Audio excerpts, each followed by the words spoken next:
show who you are. Good riddance. Is your kid in bid the forbidden? As it was written, you overbidding. With the heathens, karma is a bitch, so how you living? Pray for my enemies, unforgiving. Cast the pearls on hog moms and chitlin'. If it's too hot, get your ass out the kitchen. Finger licking good looking. Stewing in the stew, I'm cooking. You psyched out, paranoid and shookin'. Shook the table, fades I'm booking. Get prepared for this ass whooping. Listen to the words being spoken. You were talking, I'm awake and woken. While I'm spitting this, got your spit, got choking. Era up, a glimpse in my world, eyes shut open. Parallel in my mind, I'm chosen. Reverse the time, heart frozen. Antarctica, cold as ice. Casting locks, rolling dice. Mean as nails, I'm nothing nice. They persecuted me like they rejected Christ. All right. What's going on with you guys tonight? This is your host, Mika Wash, and I was just coming to talk to you guys about a woman scorn. Hold on, let me close my window. It's a little noisy out there. I hope everybody's doing well, and I hope everybody having a wonderful Wednesday. Life is a wonderful thing to have, so be grateful. I do want to go over some things here. So we're going to be talking about some common behaviors or action exhibited by men in relationships that often trigger negative reactions from women, and how we can collectively work towards addressing and mitigating these triggers for healthier, more equitable relationships. I'll be talking about specific behaviors or actions, and I will be giving you a rundown of other things.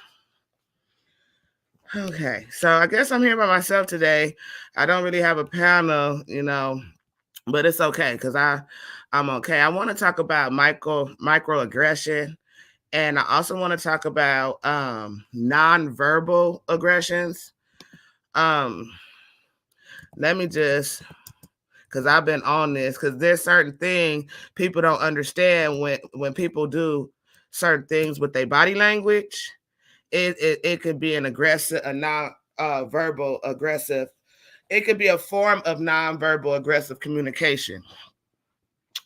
I had so one of the things, that could be a form of non-verbal aggressive communication is furrowed eyebrows, tense lip, protruding jaw, a clenched jaw, bare teeth, and then when somebody got their arms folded or whatnot. Yeah. Let me see. Okay, so I mean, welcome T. Lachey to the stage. Hey, T. Lachey. Hello, how are you? I'm okay. How are you doing? I'm good. Trying to be even better. I don't know. I hear a little skipping on your end. I don't know what's going on over there. Is that a fan or something? No, probably my car just pulled up. You hear it now? Yeah, it's a little staticky. I was talking about but I was talking about it might be because of a thunderstorm coming. Oh wow, y'all have a thunderstorm coming? Hello? Ma'am. Oh, is it bad? Is it going to be bad or? Yes, can you hear? Barely. I don't know. They said it's a 60% chance, but it's been lightning already. So. Oh, it's horrible. The audio is horrible. Maybe you could come out and come back up. Go out and come back in. Okay. All right. Hi, Goddess Honest. I see you. Okay. Yeah. So I was just reading about the nonverbal aggressive behaviors and gestures, and it's so crazy because I was watching the show, and it were two women interacting with one another. And so one of the women hid behind her husband, and her husband had his arms folded, and he was super tall. And when they were talking, he bent over, to lean in towards the opposing woman. And no one understands that that's a form of aggression and intimidation. Hold on. Hello? Uh, So, that sounds a little better. Let me okay. see. Yeah, that sounds better. Talk a little bit. Yes, ma'am. Okay, yeah. Yeah, so I was Okay.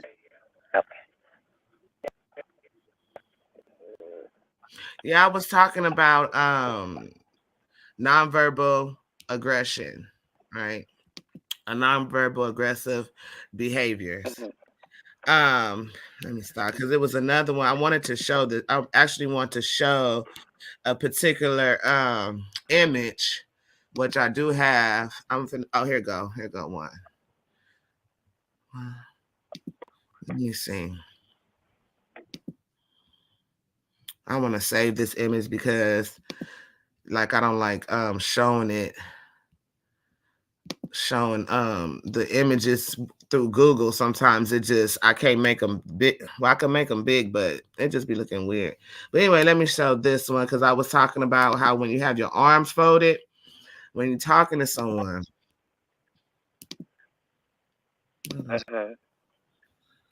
So this is like a microaggression, right?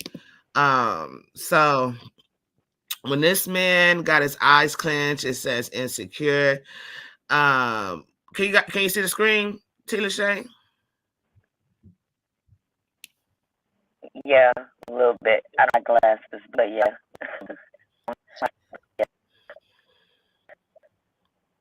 Okay. So like when his shoulders is up, that's a hostile attitude.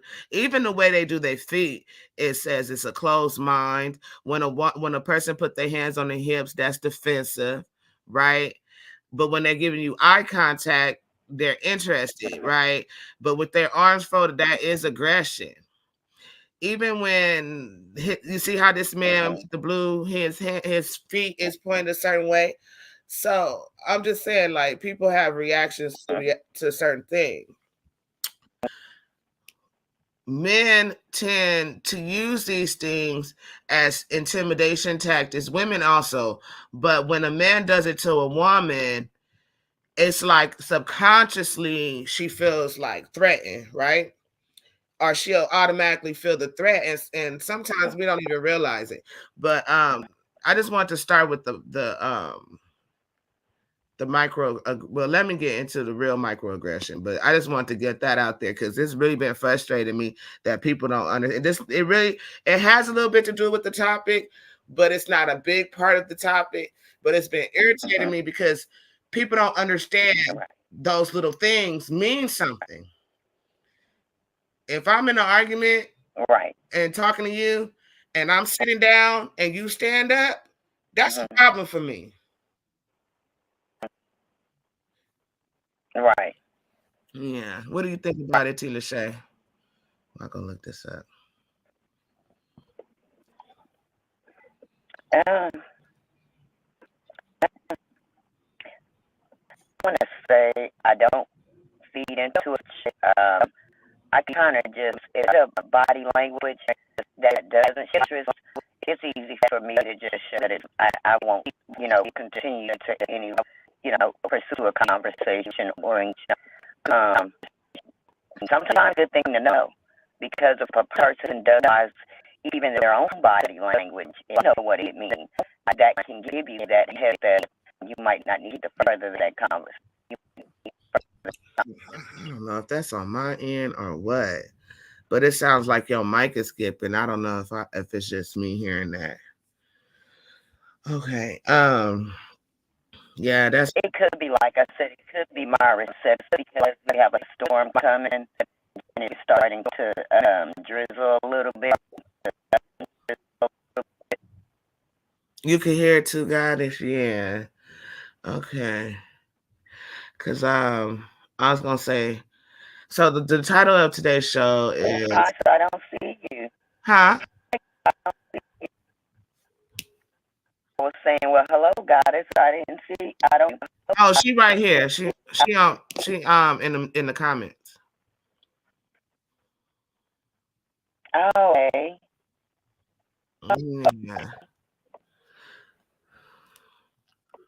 Um. Okay. She said hi, Auntie. Yeah. Oh, thank you. Doing okay. I'm Oh. sorry. Don't want to start a whole conversation chat, but normally it's hey doing. Oh, T. Lachey, I might have to tell you to just go on and log off because that is horrible. It's so bad. Like it's just skip, skip, skip, skip, skip, skip. It's hard to focus. It's hard for me to focus. Anyways, Okay. Let me try to go inside. I'll come back. I'm gonna just try to go inside the house. okay. Okay, thank you so much.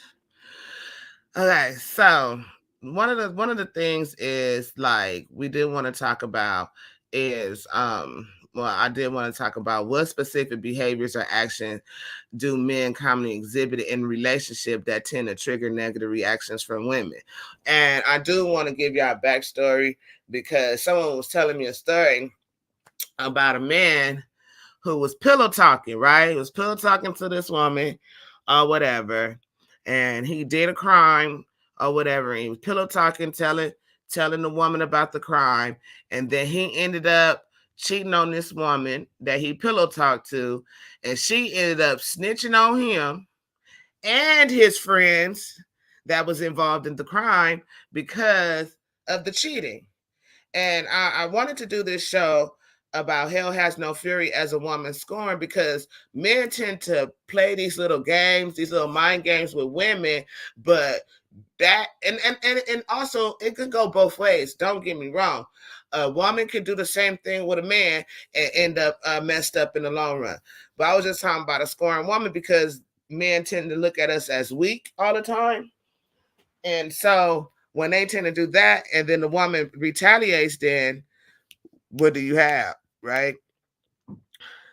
Um, let's see.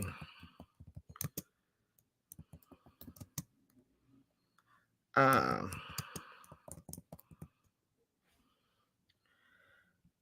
so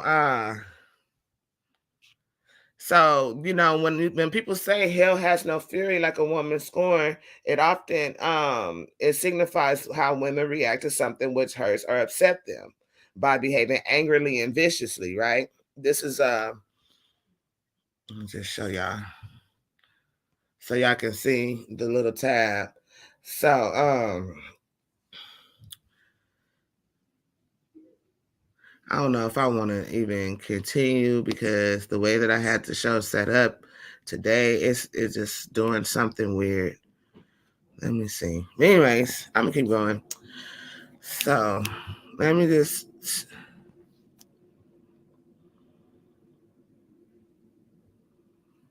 So some other behaviors are that men commonly exhibit in relationships that tend to trigger women. Is we already went over before as gaslighting, of course, um, cheating, of course, abuse. If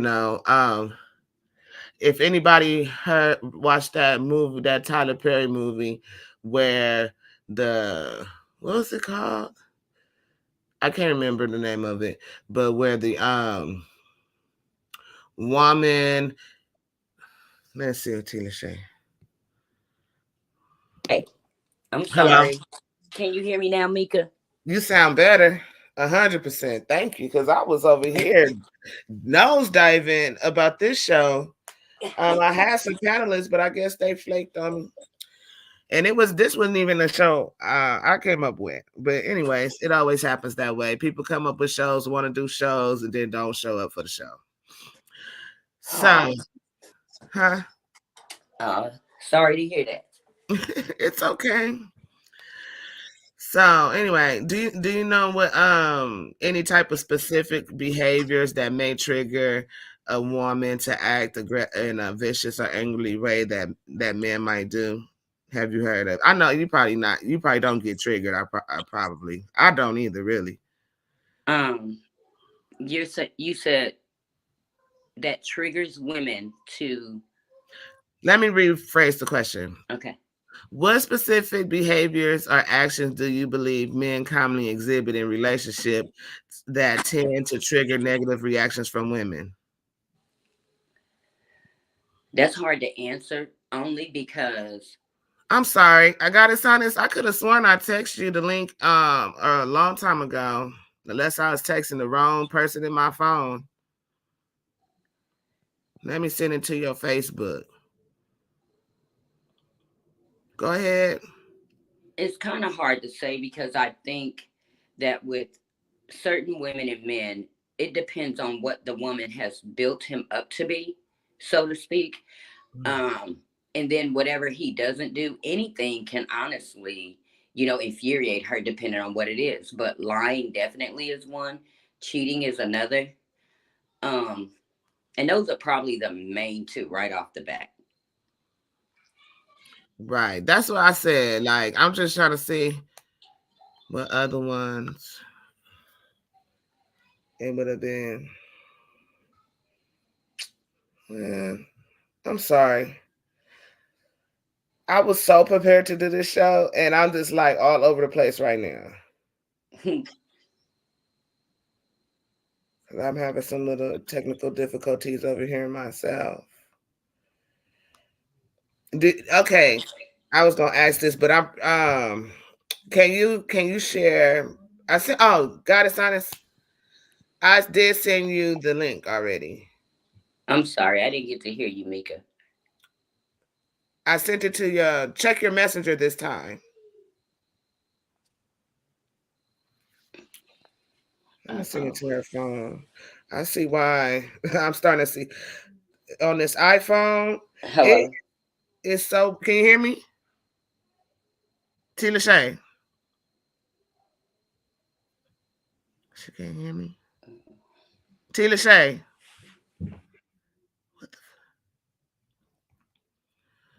Okay. Anyways, we are having technical difficulties, folks. So just bear with us until we go move further. Let me see. I see why she didn't get the link. Uh, can you hear me now, Tina Shay? Yes, ma'am. Right. I got her. I sent it to. It's. I see why she didn't get the link the first time. I sent it to uh uh contact in my phone that says God is honest without no phone number attached to it.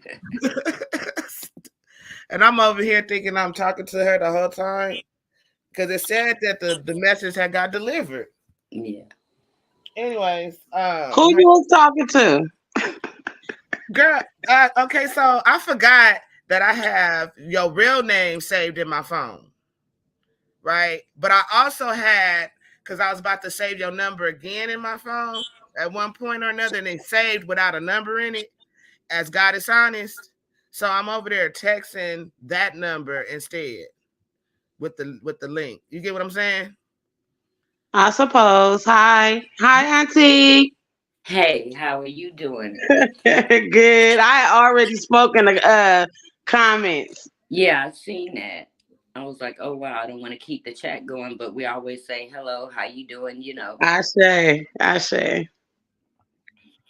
Anyways, we're talking about hell have no fury like a woman scorn. What you think about it? Yeah, true that. True that. When we hurt, it's a certain aspects of anger and resentment and things that bubble up because we're dealing with disappointment of things not occurring the way we imagined them to be, and that brings up anger, and that brings up resentment and sometimes vengefulness. It just depends on what the woman is carrying in her heart. All right. The first question that I did have Um, I already asked T. Lachey, and thank you for joining. I'm sorry. How you doing? I'm beautiful. I'm good, in great spirits and, just operating in radical gratitude per usual. Thank you for asking. How are you? Girl, nose diving on this live right now because I was just like, I'll talk to you about it later. But anyways, Okay. let's just move forward. Okay. So, what specific behaviors or action do you believe men commonly exhibit in relationships that tend to trigger negative reactions from women? Like, if you could name a few. I mean, shutting down communication, being vague, um, definitely not carrying out an action that they said that they were going to do. That creates frustration, and Mm, so if you come and you tell me that you're going to do something, I believe you, I trust you, I'm relying on you to carry out that action, and then you don't show up and you don't do what you said that you were going to do, then that's going to trigger me to exhibit certain energies towards you that are not the best ones. mm. That's a good one because that's some things that I deal with in life. I Yeah, really don't like when, and it's not just with a man or intimate relationship. I just try period. just Yeah, period because yeah, like I try so hard to do what I say I'm gonna do because I want to be a woman of my word. You feel me? right. So when a person say they're not gonna do something, I mean say that they are gonna do something and they don't, Mhm. it's a problem, especially when there's no communication. Like, oh, I know I said I was gonna do this, however, this came Mhm. up or something. Communicate. Let me know. You know Yeah. what I Yeah. And then it's just like the lack of integrity. mean? Mm-hmm. Yeah. Yeah. I've experienced that in my now relationship early on. It was certain things, when you getting to know someone, you showing up as you. But when you getting to know someone, you start to notice things like that, and it triggers you, it affects you, like, hold on now, because it's a requirement for me. If I'm gonna share my universe with someone, I'm gonna need you to have certain qualities about you. So that those types of things came up, you know. Right. Um, I'm just being vulnerable right now because I feel like when a person um I think that when you don't get that, like that person don't appreciate show you appreciation, don't appreciate you like Mhm. they feel like you being used, like like they'll make it seem like you ain't never done nothing for them. Nothing. Mhm. That Mhm. kind of irritates me, and it's not like I said, it's not specific to just intimate relationship, but because a lot of people are so ungrateful. That's the word I'm looking for. I don't like an ungrateful. Lack of gratitude. Ashe. Yeah. Yeah, that's Yeah. one of the biggest ones for me. So Um, what do you do in those instances yourself? Like, how do you deal with that type of non-reciprocal you stop doing energy that it. you feel? Like if a person don't show like gratitude, like for example, because this is one thing. Now, certain people I probably afford a pass, like my children, because they, oh God, but now they grown, so now they don't get no more passes. But like for example, I remember like if I lend somebody some money or something and they don't pay me back, then guess what? I'm not lending you no more money. So basically, when it comes to that, when they don't have no gratitude for the things you do, then you're gonna have to limit what you do for them, right? Uh, God is honest. I mean, yeah, I was asking you about how you handle the situations. We two different people with different dynamics. You talking Well, about your it children. depends. It The depends on children, people, I'll shut their asses down. I will shut them down too. right? See, I don't Because shut everybody you down. gotta no, I'm saying, because the thing is, the core value of of having the energy to be grateful. You know, your children are the most important things to you on the planet. Mm, That's something that you want them to operate in. You mm, understand me, in life.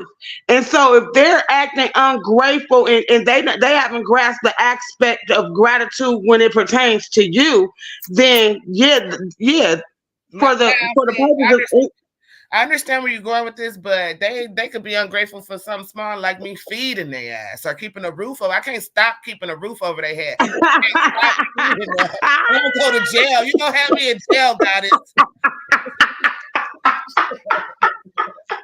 Come on now. I'm not telling you to shut down that. I'm not saying that. What I'm saying is enforcing the lessons to teach them the core value of being grateful. Okay, this is a reward system. Yeah, you're responsible for feeding them, I guess, the minor child. But guess Yeah. what? You're not going to be getting all of this good old Uber Eats and all of these delectable items that you are so accustomed to receiving when you're not acting from a space of gratitude. You be over there eating some noodles, a little rice, and hot dog water. You understand what I'm saying? Right. Not hot dog water. Because whatever it takes for you to tap into the energy of being grateful. I got you. So it's positive reinforcement and don't That's reinforce that's what I mean. I'm gonna give them some rice and hot dog water, baby. I'm cold with it. Girl, have they or some bologna sandwiches and shit. For it.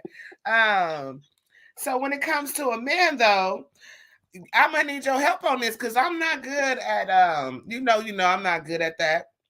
Yeah, she said somebody laughing at you.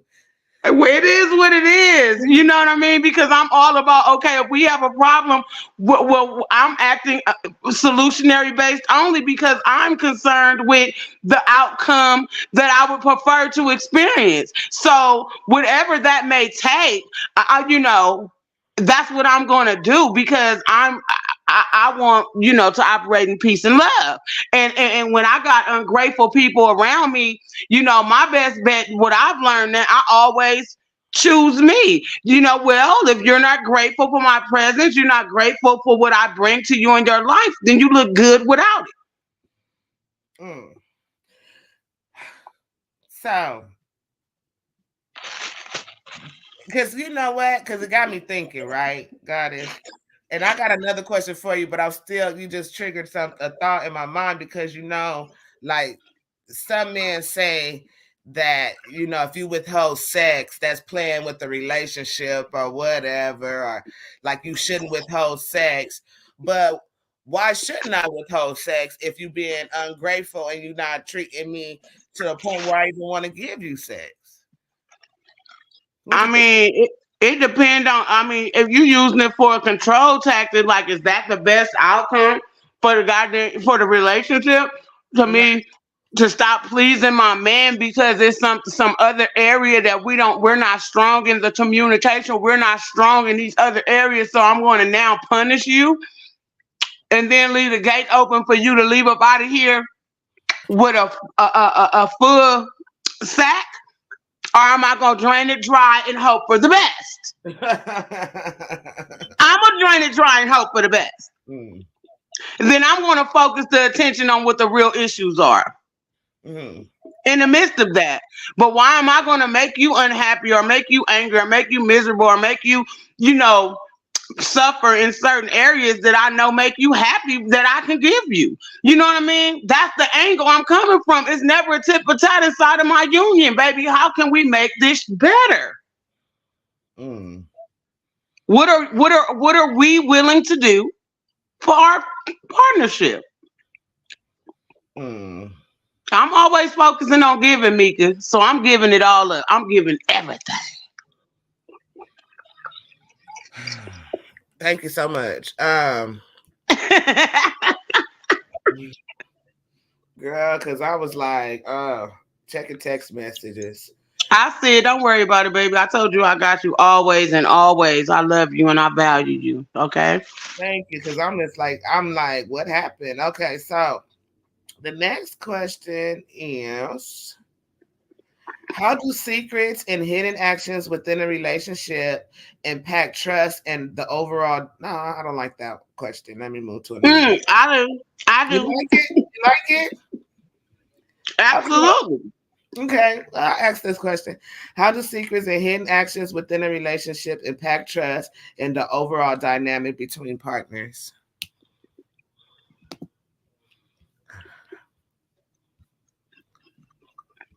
You gonna answer it?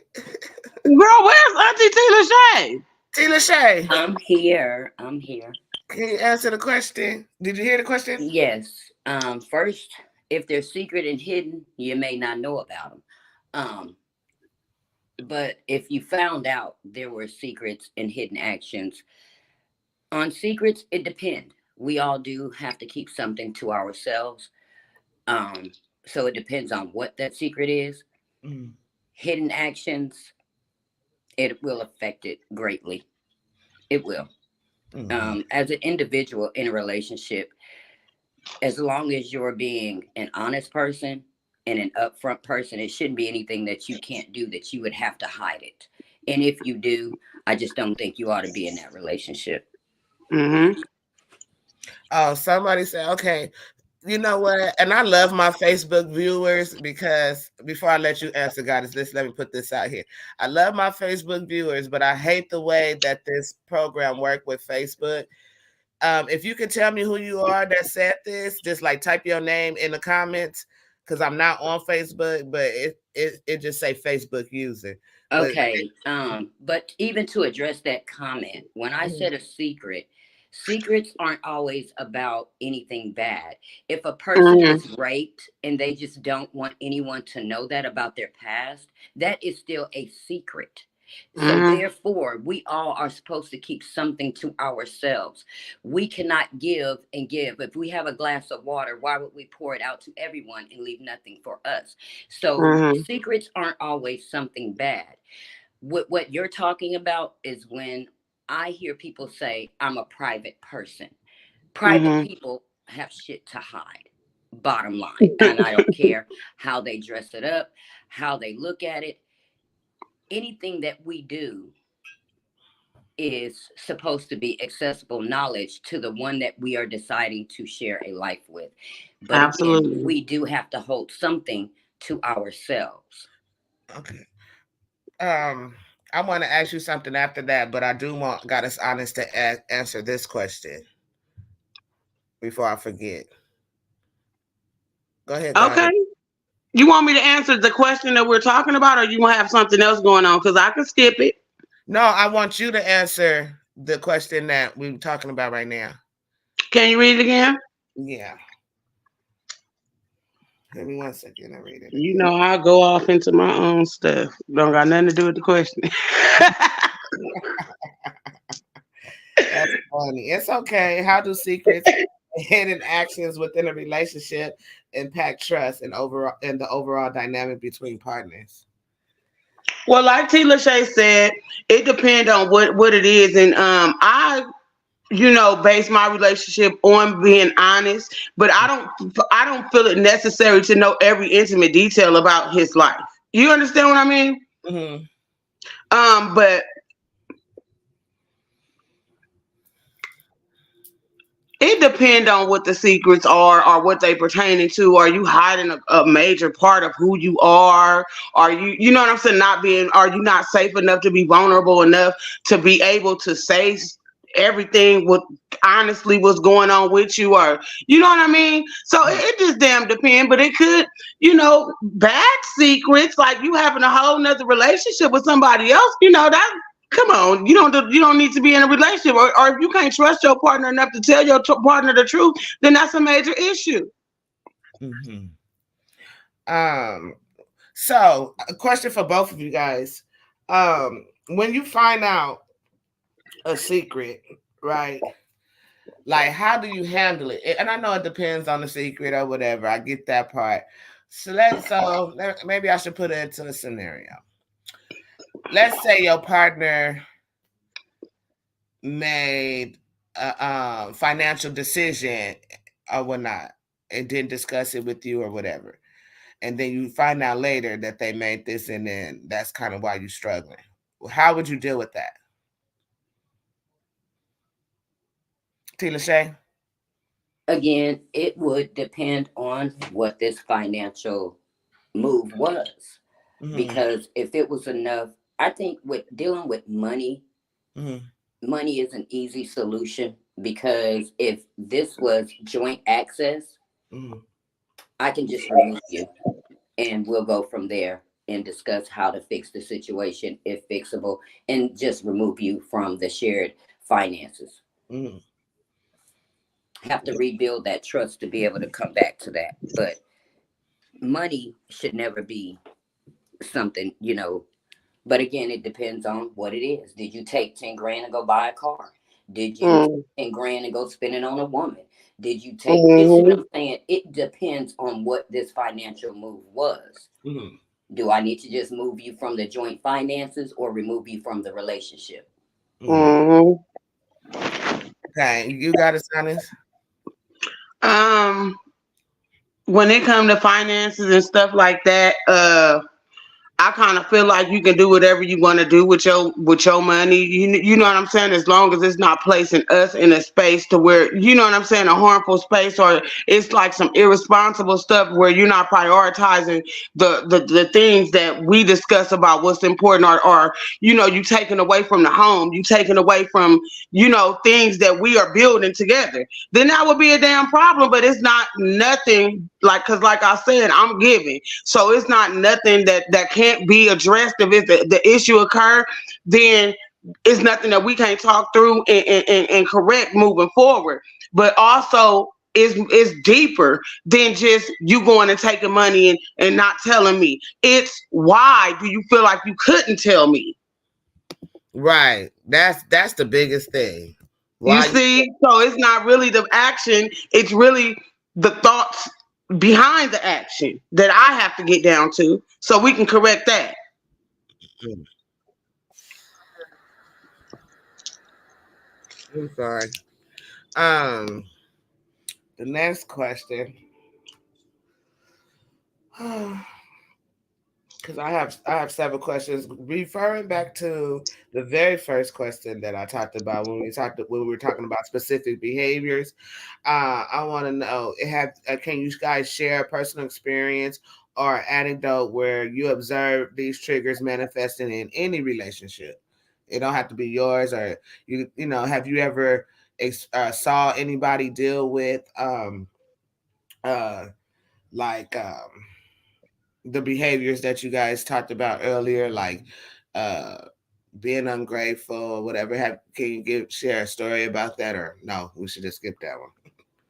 Shit, I was the ungrateful person. Hell, I've been on every side of every angle of when it comes to a relationship.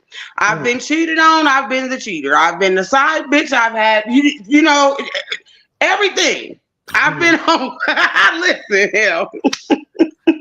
So, you know, I once operated in absolutely no gratitude, and I didn't care what somebody was doing for me.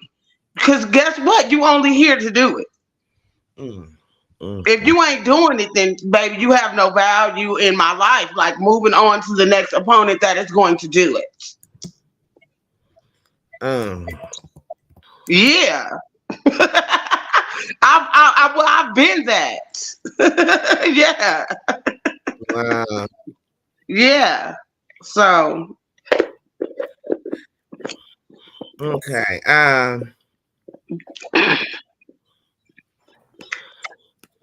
it didn't work out well for me.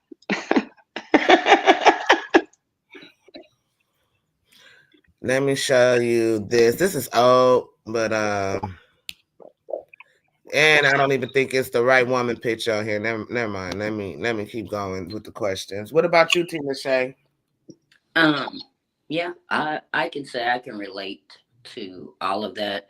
Um, I've never really been ungrateful though.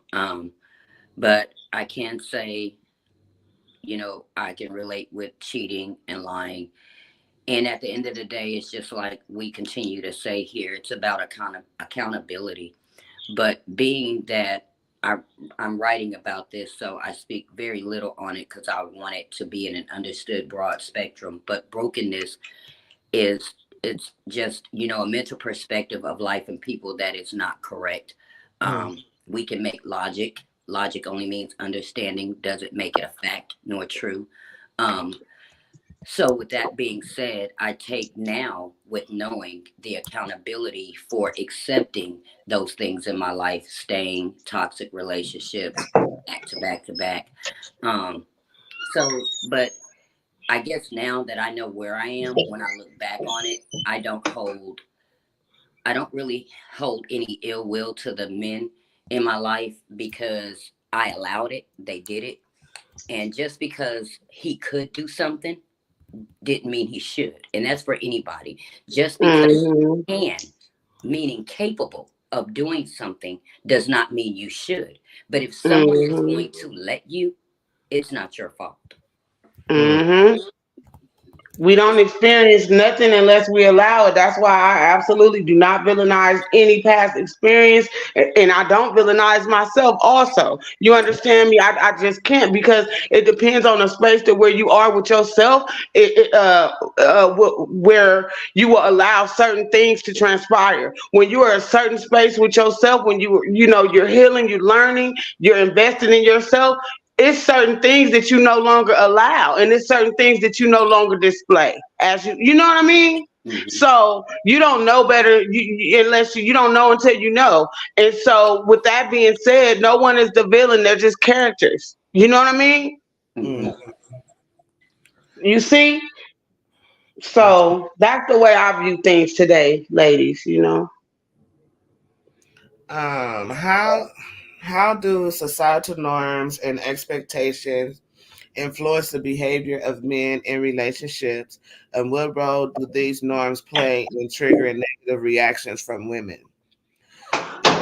In other words, what do men what because I know about that blue pill, red pill, BS stuff, and it does trigger women. So, I'm operating on a purple pill, baby. what's a purple pill? That's a I don't have to choose no lane. You understand me? mm, I don't have to choose a certain program that was presented to me, and nothing is absolute to me. You get me? I'm flexible. You feel me? I'm purple pilling it. mm, I don't believe there's no one thing of doing anything. There's no one way of doing anything. There's certain ways for us to get, to experience stuff. You just based on your own personal, what's going on in your heart, what's going on in your soul. It don't matter what it looks like. It matter what it is to you. It only matters to you. You see? mm, mm. Yeah. What about you, T. Lachey? Well, when it comes to society, I think it's always played its part, and I believe it always will. It's always going to be something that will trigger women about men, something that trigger men about women, Mm, and unfortunately, it's that fine line of when we can recognize who we are to stop living in the mindset of society and what people think. Absolutely. Absolutely. Some things are trending, it's going, oh, you don't know anything if you didn't know this, you've never done anything if you didn't do that, this is the thing to have, this is the kind of man or woman. And unfortunately, it's sad because I think that's a thing that will always be until people just truly, genuinely know who they are and love to be themselves and walk in their own light and not in the shadows of society. yeah. I was gonna ask this next question because that's kind of touching on the next question. It says, do you think there are any cultural or generational differences in the way men's behavior is perceived and reacted to by women in relationship? Honestly, I think they both are the same, and um, it's. I know a lot of people have been touching on it in the last 5 years, and sometimes it just isn't called to be what it is. Mm. And unfortunately, the same things that men exhibit, so do some women, and it's vice versa. There's Oh, you too really no bad. one or This is the that's other. noisy. I'm I'm, sorry. I'm sorry. Go ahead, Tila Shay. I was saying that I don't think it's really more so one or the other. Men and women alike do some of the same things. You have women who manipulate, men who manipulate, women who use, men who use. And on that note, it kind of balances it out. It's not, I really can't say, about men and what would trigger a woman. I think because it runs both ways. It definitely does run both ways. Uh, we want to talk to the men because we as women know what we would want the men to talk to us to tell us what triggers them, right? So we want to talk to the men. Like, let's talk to them and let them know certain things do trigger us. Um, I know it said something about the question was how the cultural differences and generational differences um, contribute to, Right. So I'm dealing with cultural differences, Hmm. and it can be frustrating sometimes because the way my husband speak, versus people speak real different, Right. and uh, he will say certain things that will literally just have me like steaming. But then I have to think too, I have to think about it like, okay, he's saying this, but maybe he just misplacing the word, or this is the most, because in Africa, all the words ain't you know what I mean? They don't Right. have the vocabulary we have. Mhm. So they just give the strong words, you know what I mean? So he used like the strong words, not the cushiony words, you know what I'm saying? The words that kind of cushion the blow. Mhm. So he's very direct when he talks, but he is very charming and his speech is pleasurable and charming, but at the same time, it's just certain things that he'll say Mhm. will trigger me. But I feel like as far as cultural differences is concerned, that has to always stay in mind when you're dealing with someone with a culture difference. Like you gotta even if they're older and are younger, because he's younger than me as well. So Right. sometimes because he's what 7 years younger than me. Mhm. So sometimes I gotta remember, okay, he probably hasn't hit this point in his life yet to understand what I'm talking about, or you know what I'm saying, maybe his level of maturity is not there yet. I mean, he's very mature for his age, don't get me wrong, but certain things, he a little goofball sometimes. So certain things I'll be like, okay, this I can attribute to your age, this I can attribute to your culture, and so it just keeping those things in mind gives me a better understanding of what's going on. What about you, Goddess? What you Well, I feel like cultural differences, it's imperative that you try your best to understand, you know, where your partner, where, what customs they're accustomed to, and what are you willing to, coming from an understanding place. You know what I mean?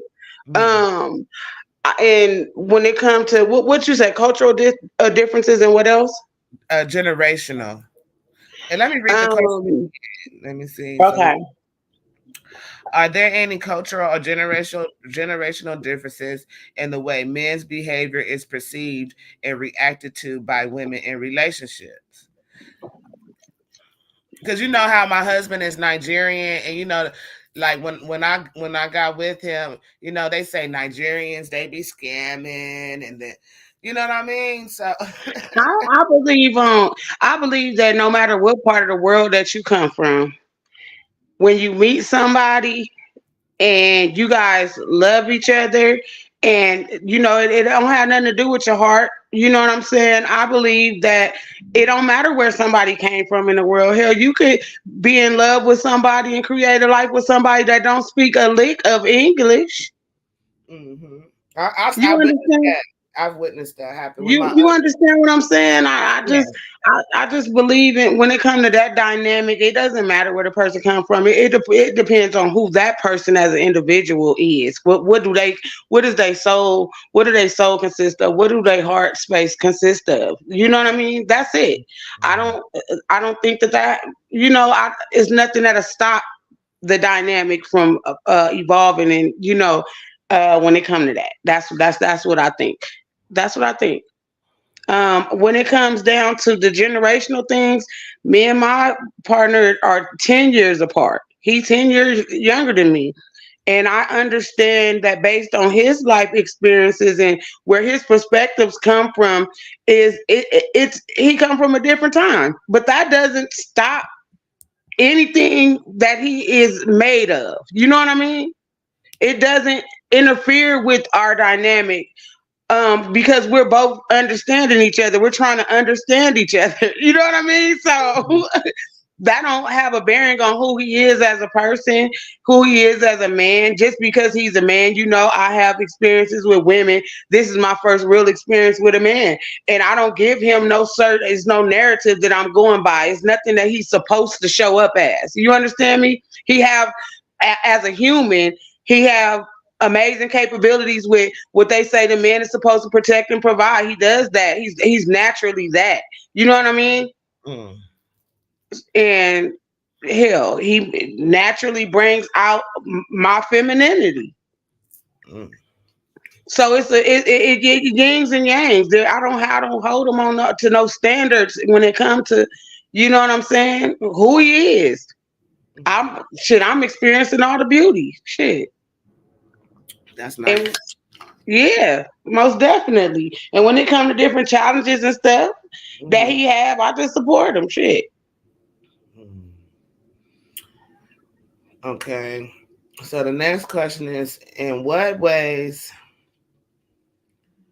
I don't want that question. Okay. How do power dynamics within a relationship, such as perceived gender roles or imbalances, contribute to triggering negative reactions from women?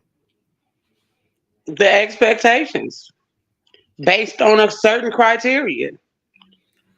Those double standards, bro. Like 'em. I just feel like it should be a balance, you know? It shouldn't be too much of a gender role, but if we gonna do gender roles, we gonna do gender roles. Don't have step on the gender roles if you want to do that. You feel me? Yeah, it's certain things that he prefer me not to do. Like he don't want me to go out in the world and work. He said, I don't think that would make you happy, because he know that I'm a business owner. He knows that I don't, being that's something that I don't even have no experience with. I've always been, the CEO of my life. And he like, no, I'm going to take care of you. I'm going to provide for you. You know what I'm saying? I don't want you to have to do something that's not going to make you happy. Mm-hmm. you know, I'm a woman before I'm in a relationship. I'm a woman. Mm-hmm. You see? Yeah. So, you know, I don't want him to cook and clean and all of that type of stuff, because that's naturally who the hell I am. That's naturally what I do. Mm. What about you, T. Lachey? Can you read that question one more time? How do power dynamics within relationships, such as perceived gender roles or imbalances, contribute to triggering negative reactions from women?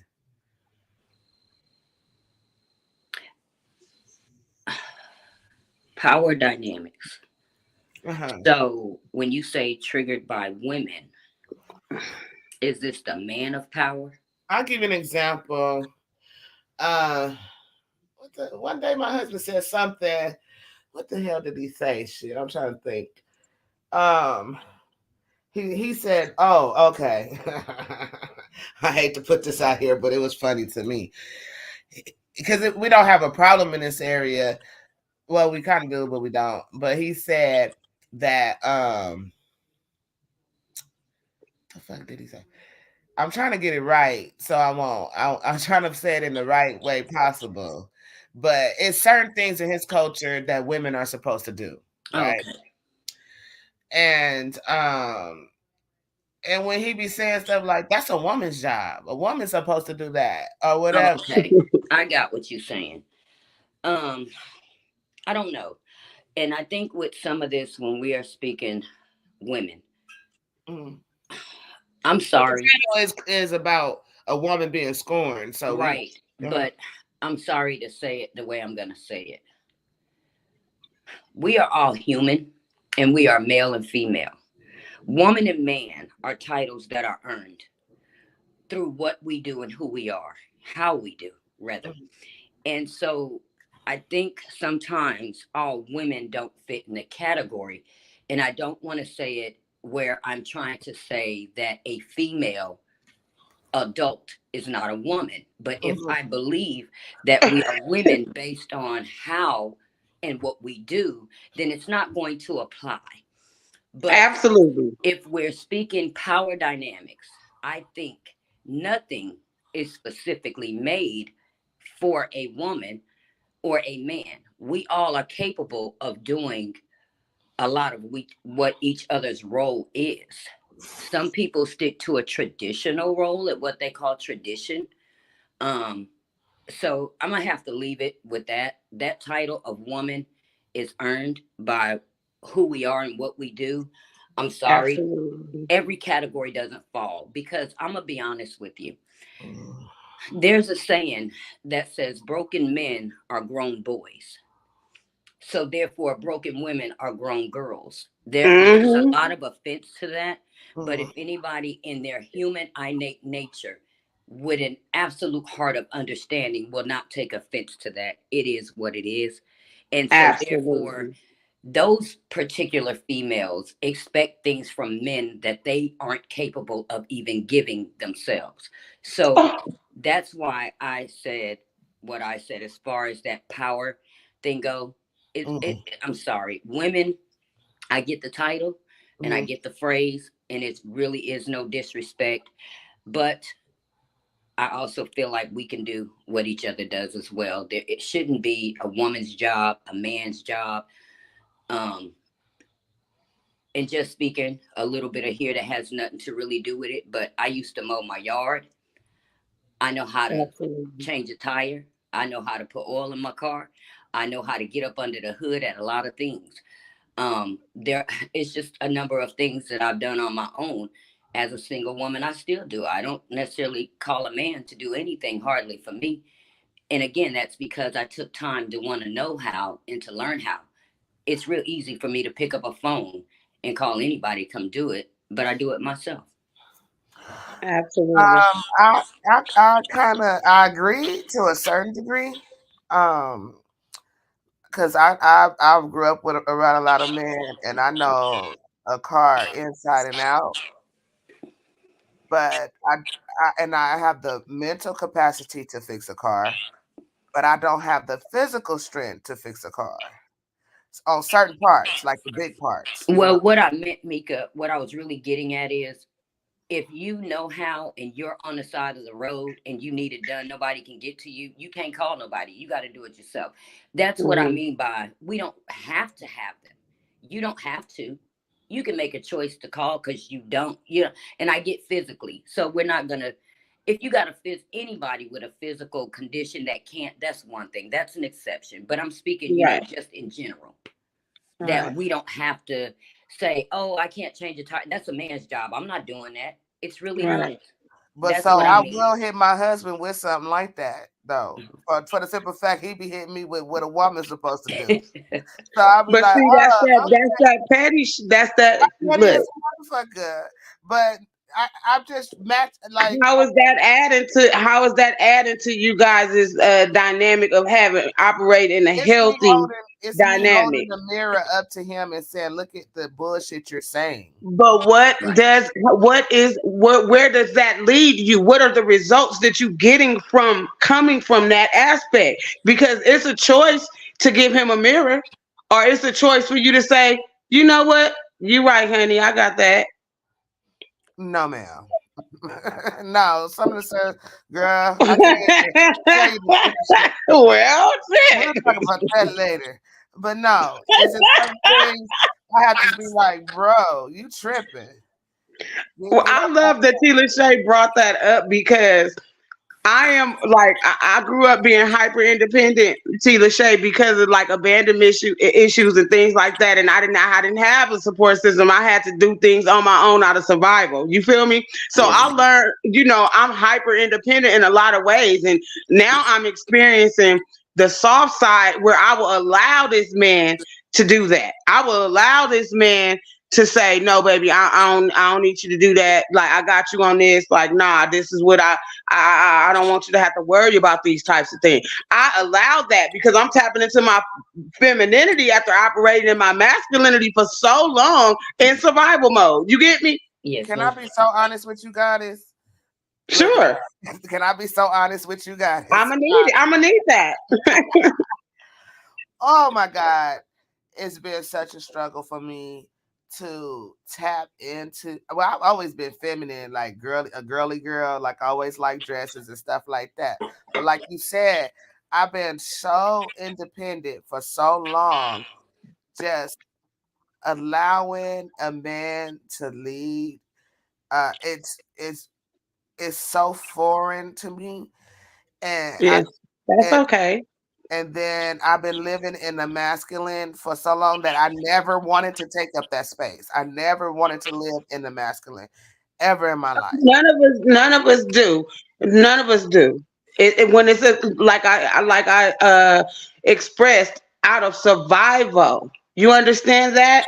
Right. None of us. I'm where I would always have preferred to damn be, baby. Hmm. And I deserve that. So I had to be able to work on the things within myself to allow that. You understand me? Hmm. So it's a process, that's a total shift, and operating within yourself, but gratefully, thankfully, I've been allotted, you know, the space to heal myself from operating from that space before he even came into my life. You understand that? Hmm. So, but it's a process, ma'am. It is a process, and you got to give yourself grace with that. But you also have to lead with what it is that you would like to experience, baby. It's a struggle, but you have to allow yourself. Right. It's very. It's. I'm trying. I am so trying. But don't stop, baby. Don't stop. Uh, I have a newfound love for my husband today. Uh, and I'm so happy about that I because shall. we were talking. See, because and it's so messed up because the cultural differences. We just talking because I don't even want these questions right now. We just talking, Okay. but I because of the cultural difference in the language barrier, I don't really recognize how smart this man really is. So Mm. I so me and him were working together, right? We're working together over the phone, filling out some stuff, right? And I was so intrigued by this person. Like, why haven't I seen this person? Because he's used to operating on his own, right? And then if he have a task for me to do, then I do it, right? But it's never really been us operating together as a team. And today, when we was operating as a team, girl, I was getting moist. I was just like all over the place. Like, who are you? This is the person. This is who I was waiting to see. Like we connected on that level. So it was a little different and like because we've been having like a little, relationships go through their ups and downs. And it was really like the communication. And so I finally said, because I think I had a blockage up or something. Something Mm. happened where I wasn't listening to him. Oh my goodness! Say it again. Shut up, guys, because you know we be on the phone. No, What ears are you listening with, ma'am? what ears was I listening with? So, and I'm gonna talk to you later about this, but Woo, this is a breakthrough. If I ain't felt one, woo, I got the chills with that one, baby. This a breakthrough, a bust down, honey. so he had to let me know you got to be patient with me because you know my English is not that good, and I thought I was being patient. You know what I mean? Mm. In my mind, I thought I was being patient, and I'm just like I'm cussing, I'm fussing, I'm angry, and all this, and then so Ain't nobody got time for that. yes, I was getting frustrated, I was getting Ain't angry. nobody got time for that. Don't nobody want to deal with that with nobody. You don't No, want to deal with that with nobody. no, and so yeah, I was just I don't even know where. Well, how did I get on that subject? What was the damn Girl, question? you done had a breakthrough and a bust down because you done listened to your man. Say it again.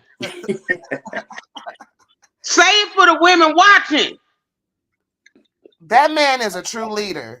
I could tell you, I could tell because of his the people that surround him and the people his phone goes up. He's a true leader.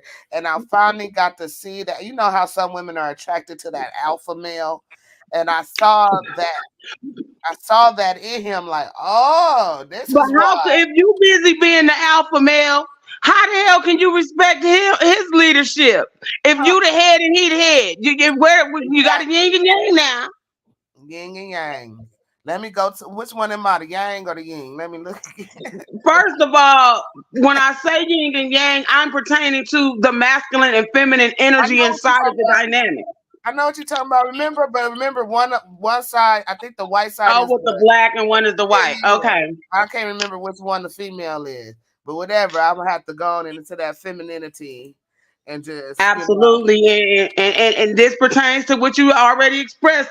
You don't know what that is to really tap into that energy because you operated from one space for so long. But you have to be able to be open minded and open hearted enough to allow it to transpire. You understand me? But you have to be in a certain space in order for that to happen. And I'm over here rejoicing because I believe that you have tapped into this space in order to even see the realization that you know what, damn, this man is amazing. and Paul said, "What's up, ladies?" Paul, Hey, if Paul, you how are you? watching, you could jump on, brother. You know. Hi, Paul. Come on with all of that good old work, honey. Come on with that masculinity. Come on and give us some balance in this place. And you know you owe me one because I Oh, still girl, don't see, stop doing Paul like that now. Now. That was the past. Hell, today is today. She here now. okay. Yeah, Goodness. but life, boy, life is so interesting, and I'm just like, Life is beautiful. it is. Life It's is beautiful, beautiful. interesting. It got its ups and its downs, but everything that you ever go through is a learning lesson. Period. Yes. And And it's leading you closer to your highest self. You understand me? yeah, Don't look at the challenges as why me? Why is this happening to me? Ask, what am I to learn from this? What yeah, am I to learn from this? right. Because it's very divine. It's so divine. I'm It is trying to tell so you, divine. baby.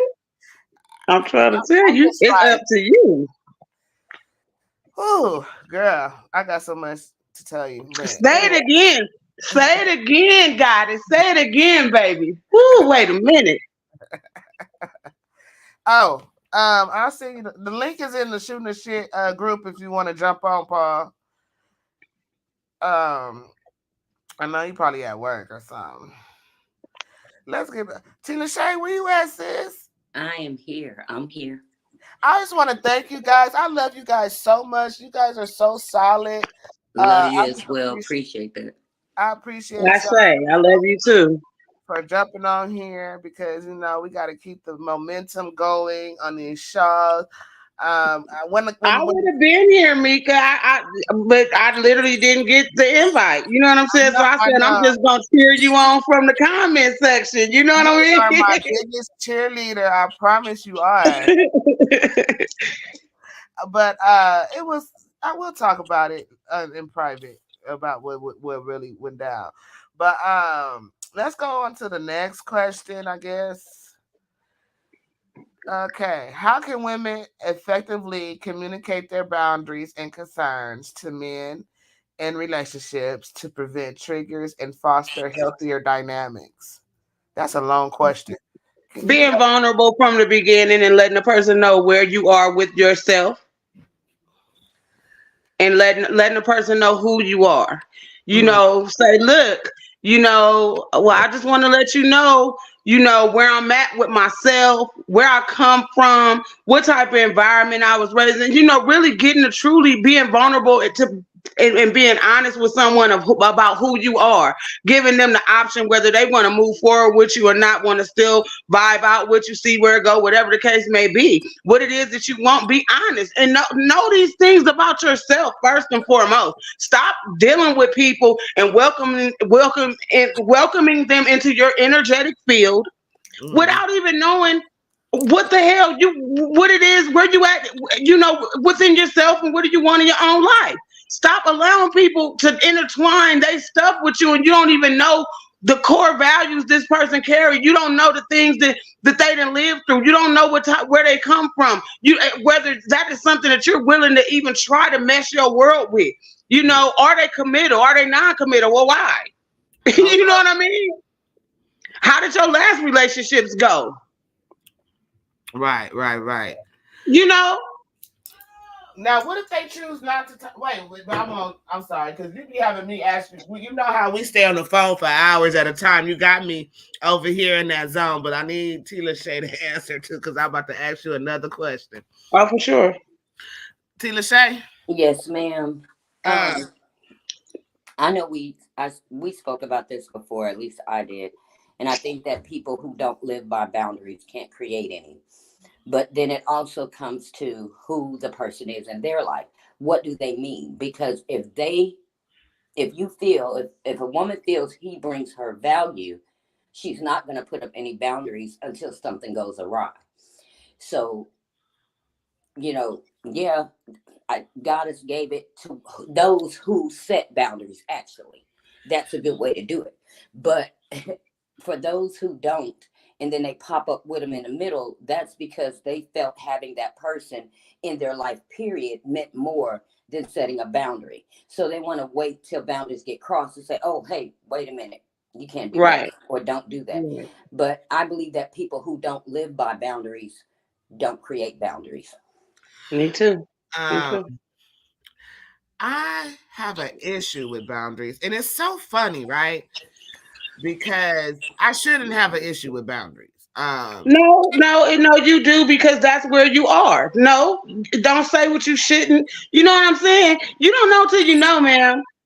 Right, but it's so because the reason why I say I shouldn't, because when I was pregnant with my oldest child, who is now 24, finna be 25, and when it's the first baby, you want to read up on it and you want to know everything that's going on. So I had a book called Boundaries with Children and Setting Boundaries. And then after I finished that book, I brought the ladies' boundaries book, right? This was years ago, 1998, 99, right?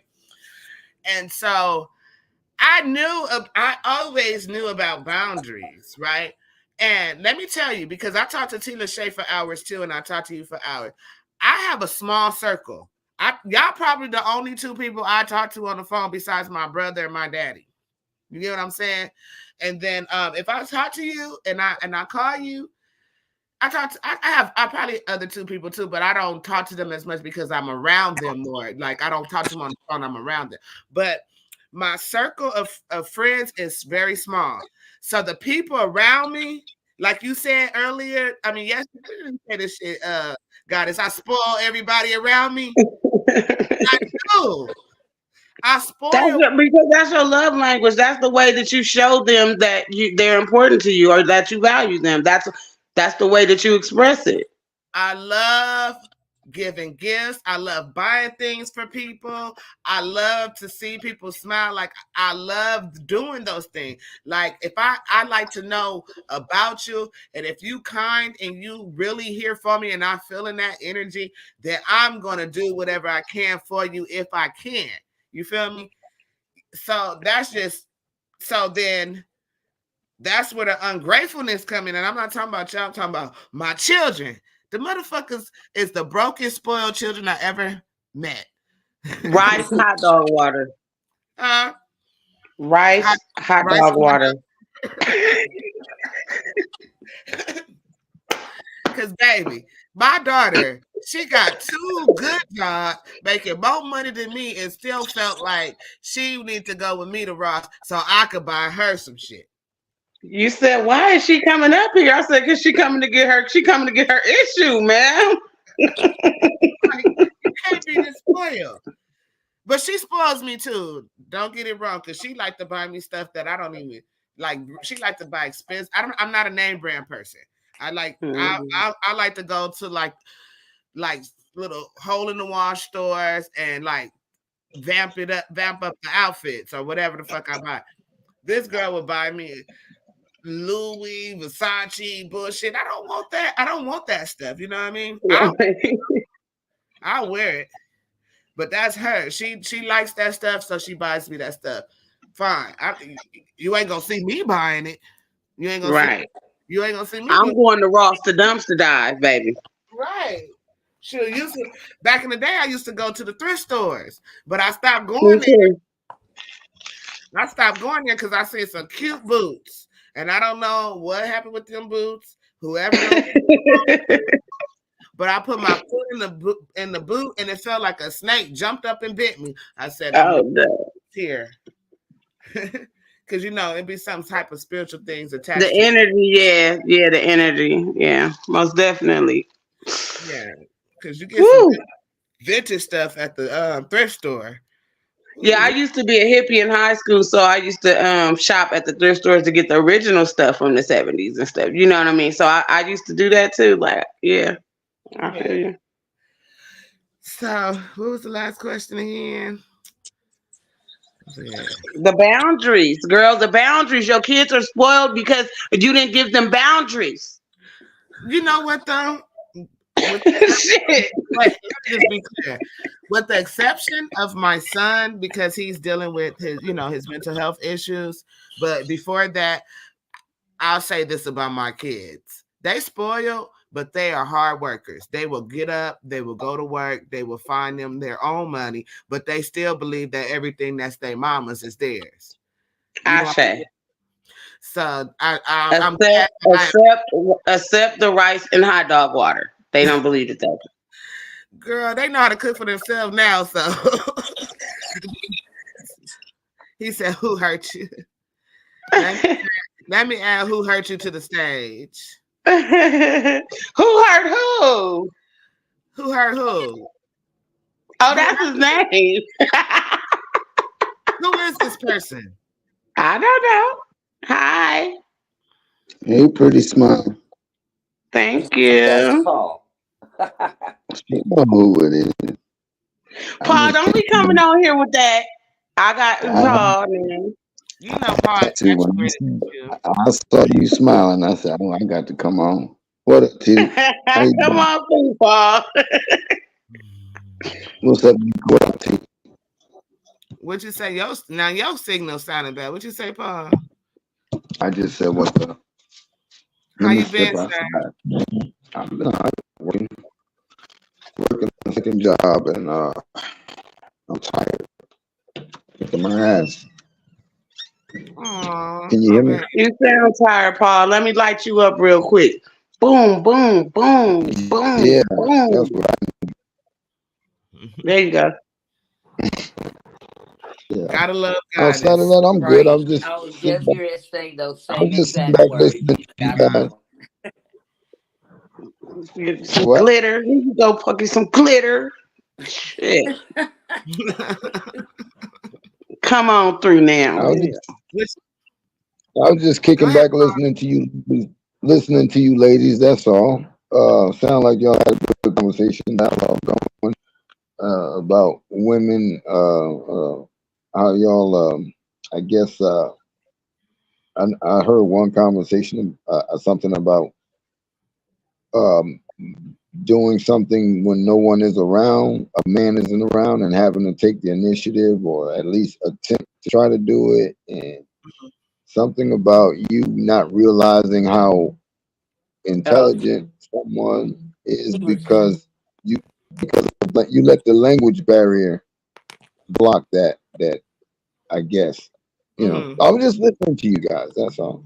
he was talking Yeah. about the one with the power dynamic. Yeah, we were talking about how generational and cultural differences and the power dynamics can cause triggers. Right. So I was triggered with my husband on a few occasions because of the generation, not the generational, sorry, but based off of the cultural difference and the language barrier. So yeah, so I thought in my mind, in my conscious mind, but subconsciously, I was ignoring who he was. Don't, goddess. Right. I look this. So I felt like in my conscious mind, like I'm listening to this man. What the hell he talking about? But see, I had to also go back to the beginning because I was more patient in the beginning than I was. I was more patient in the beginning than I was after the marriage. Oh, And so, like, cause he'll say, like, as an example, I said, babe, when we first met, what's the first job you ever had? He said, Kukulia. I worked at Kukulia in Africa. I said, what the hell is Kukulia? He said, look, babe, like that right there. I said, what? What are you talking about, Kukulia? I said, you mean Coca-Cola? It be stuff like that. And so today, we were talking because I was like doing his resume and stuff like that. And it was a language barrier. And I'm like, what the hell are he talking about? What is he talking about? I don't understand. Lord help me. I had to pray. And so I started Googling the companies he worked for and stuff like that. I said, oh, so it's a language barrier. But then once I started listening more and he started telling me about stuff that he did and his jobs and stuff, I was so impressed. I'm like, oh, you really did that? Oh, wow. Yes, babe. And the company exists. I'm like, yeah, he's showing his come through, spirit. What do I feed it? I said, oh, wow. I'm so Come impressed. through. I'm so impressed by him, right? Today. So, yeah. At first, I used to be like in the last couple of weeks, I want to say, because it ain't been that long, but it's been like the last couple of weeks. I'm like, who are you? And I guess that's what I needed to find out, who he was. Ashe, baby. Mm-hmm. Ashe, love it and appreciate it, and want to know, and you know what I mean. Shit, it's all kind of jewels this man over here walking with that you have overlooked and haven't given the energy to invest into wanting to find out. Like how you have to get to know each other so you can know how to love each other correctly. The biggest mistake that I made was like I was like Googling Nigerian customs and stuff like that. Instead of asking him, well, I listened to some of his story, but I never asked him, hey, babe, what does this mean or what does that mean? Because I wanted to like surprise him. And he like, don't bring that shit. Some shit I would bring to him. He like, don't bring that shit to me. That's Yoruba. I'm not from Yoruba. I'm from Igbo.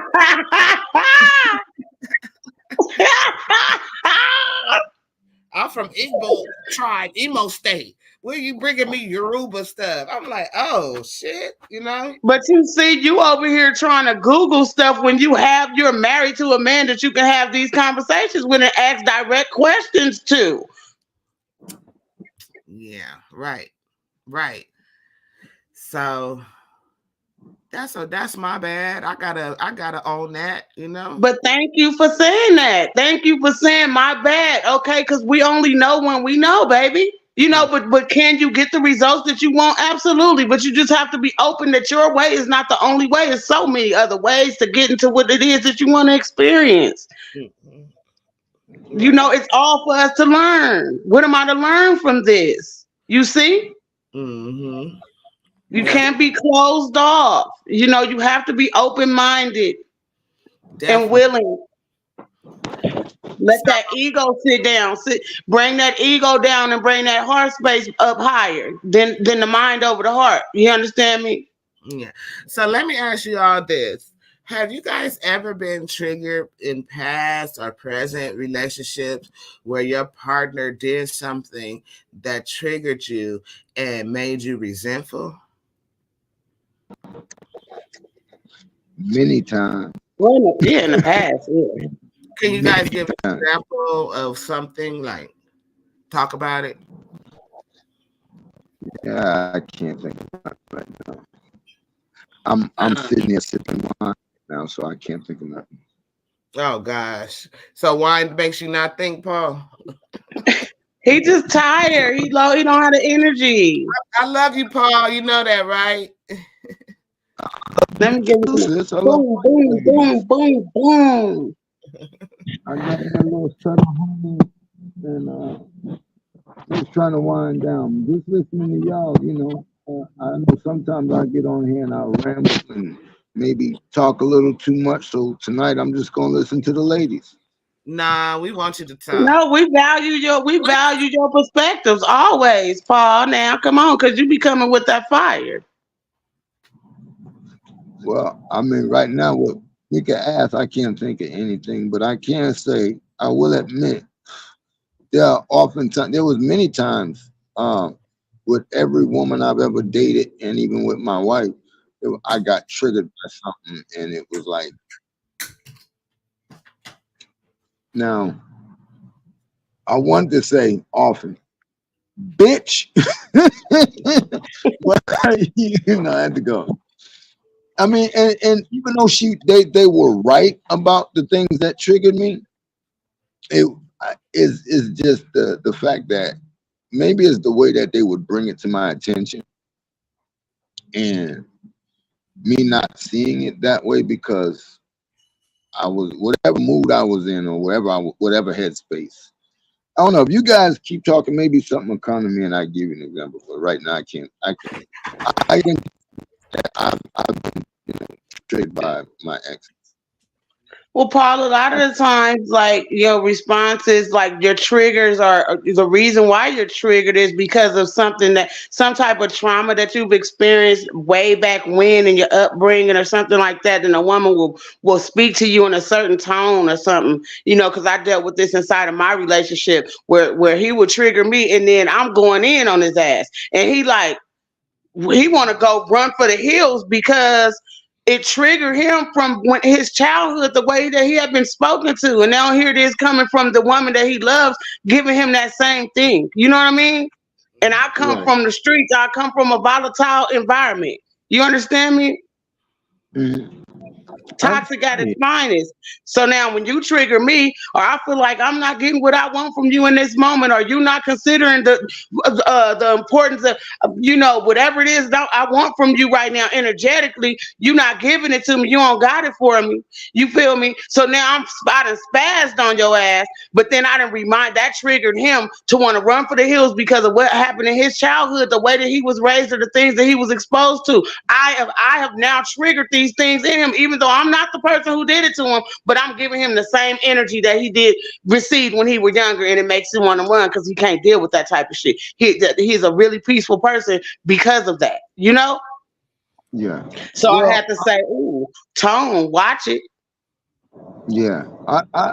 Well, um, again, all I can say is that when I got triggered by those things at that moment, I did not like it. But in Yeah. hindsight, it just made me a better man now to be more mindful. Each time I love to use mindful is like in my vocabulary. So I always try to be mindful of things I say and do. And when I see other people in situations or when people, I try, not saying I've mastered it, but I try to be Mm-hmm. mindful.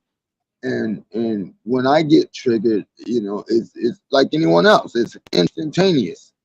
But Mm-hmm. then in hindsight, I go, you know what? I really can't be mad about that. Mm-hmm. Depending on what, because I'm open and there are times where what's up, bro? There are times where I'm like, I'm standing on my square and I'm not budging.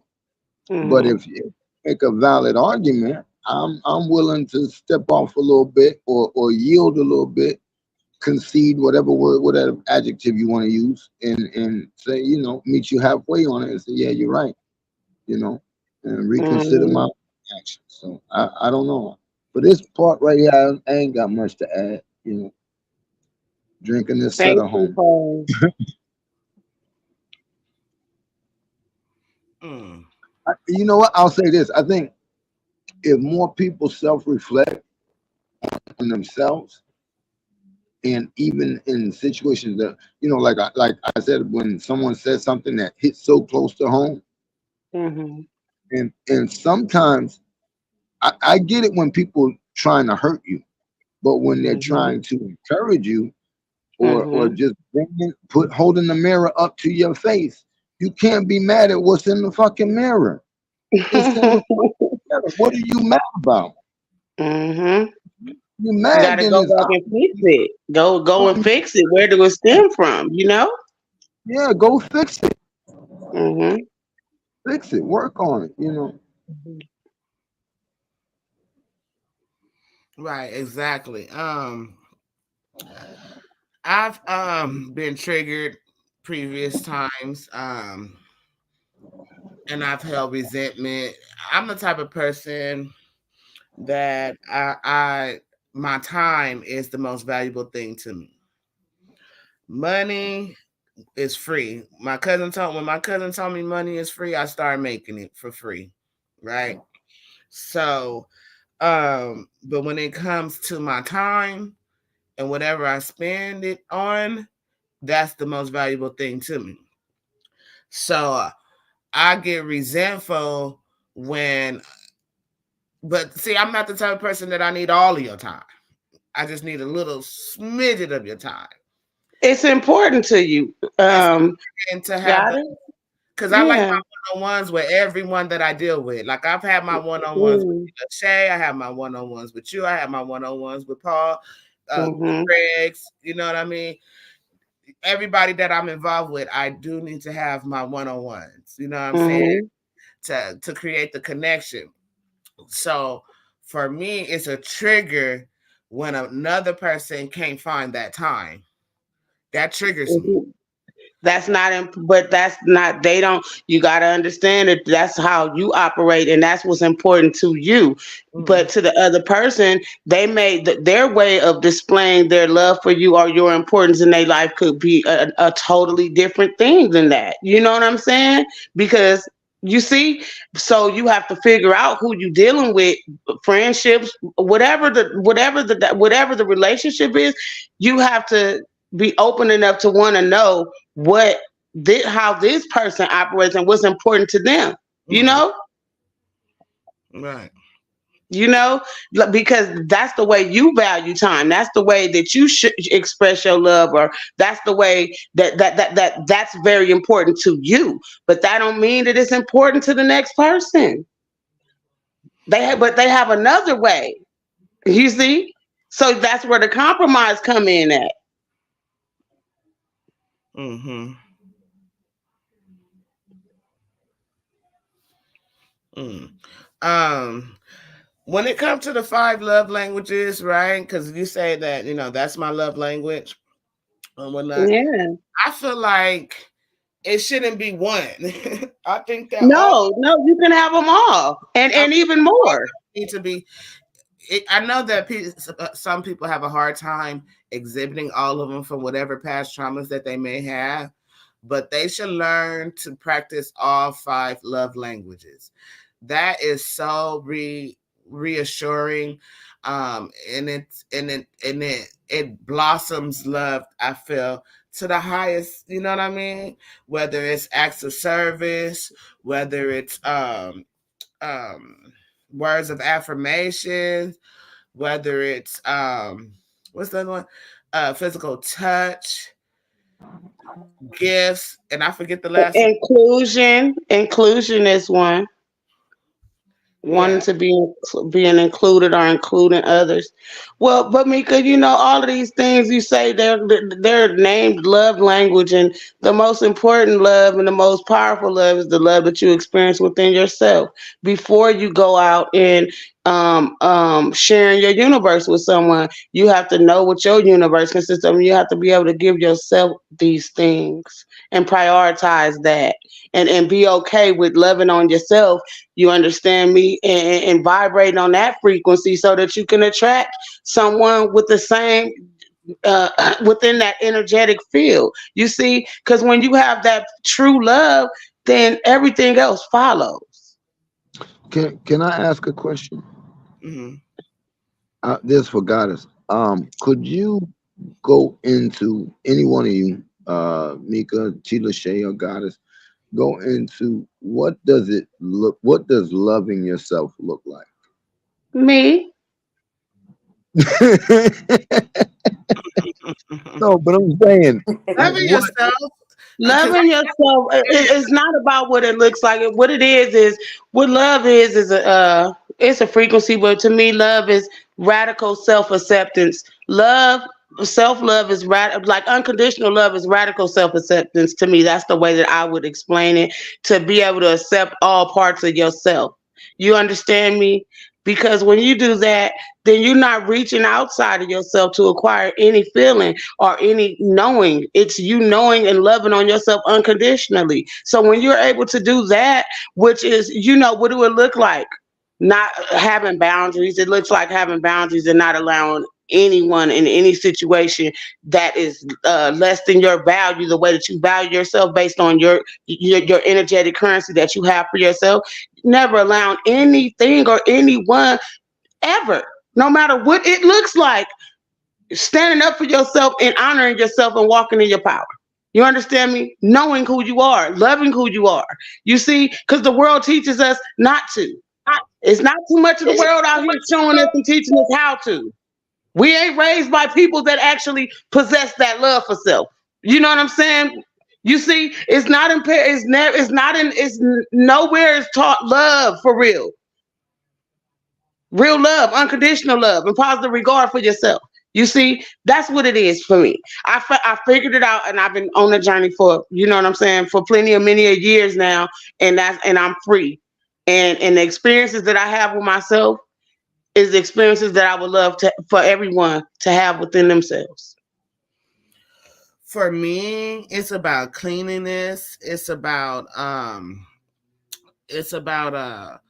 being okay with being entertaining yourself, because I love entertaining myself. I could be here and I'm creating, I'm writing, I'm on my computer, I'm working, I'm doing business, I'm in the studio, or I'm trying to create a show, or I'm writing down ideas. So that's one thing.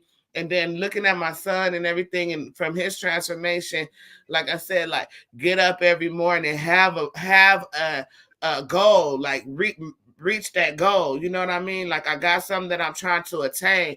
So you got to reach that goal. So setting goals and doing those things, that's one thing. It's also about integrity, dignity, and your morality. So, self-respect goes a long way. You know what I'm saying? Like Goddess Anna said, you set those boundaries, you don't let nobody call you out your name. You don't allow that person to even get another chance to call you out your name. You know what I'm saying? Um, Also, what was something else I want to say? Yeah, just having that fire, that muse, that ambition to just move and keep moving in your life. That to me is like self-love, like acquiring the things that you want. acquiring what your, like, this is in Goddess honest words, like, what is it that you want? Get what you want out of life. What do Yeah, you want to experience? Yeah, yeah, create the experiences that you prefer to experience versus life happening to you. You make your world what it is that you want to. Like I'm literally a fairy in real life. I have butterflies growing out of my scalp. You understand me? I'm magical as hell. I got all types of crystal wands and things laying around here, and I abracadabra the hell out of my life every single day. You know what I mean? That's what I want to experience. right. That's it. It's an inner thing. Paul, Uh, don't be laughing at me. Tila Shay. Um, I would say what loving you looks like is you doing, so to speak, from the comments you made earlier, turning that mirror on you. Loving you is looking in the mirror and loving you for who you are. In this moment, who are you? And if there are things about you that you're not happy with, love you enough to change them. But Mm. loving you is loving you as a man, human first, a being, a man, and a father. And when you and anybody else, for women, human, woman, mother, when you can look at your life and say, do I do my best here? Am I happy about what I'm doing here? Open mindedness. Loving you is to love everything about you, and no matter what anyone else thinks. What's attainable will come afterwards because you have to love you in order to attain it. Are you happy with who you are when you look at you? Date yourself, groom yourself, love yourself, be kind to you. And if you don't need anyone else in your life to make you happy, then you are content with who you are because Oh, happiness starts within you. People oh. add happiness to our lives, they cannot make us happy. So that's Well, what loving you looks like. well, you know what? You can stop throwing rocks at me. I was just asking a question. Well, you put up a glass window, so I had to throw a couple of rocks at it. That's with being transparent. That Right, was that right. glass you put up. What And does that? Well, that was a beautiful question. pass over here. Don't worry about that. This is my business. Matter of That was fact, a beautiful question, Paul. there we go. Don't worry about my glass. Baby, let me tell you something. If that bottle of wine is making you feel good, let me tell you something. Drink your bottle of wine on camera. That's what you choosing to do. I would just have, yeah, I'm good. I'm having fun with y'all, man. It's been a minute Yeah. since I've been able to catch up with y'all. Like I said, I started working another job, so I'm working at the hospital in the daytime, in that other place at night. So I very seldom get to do any goddamn thing. Go to work, home, work, home, work, home.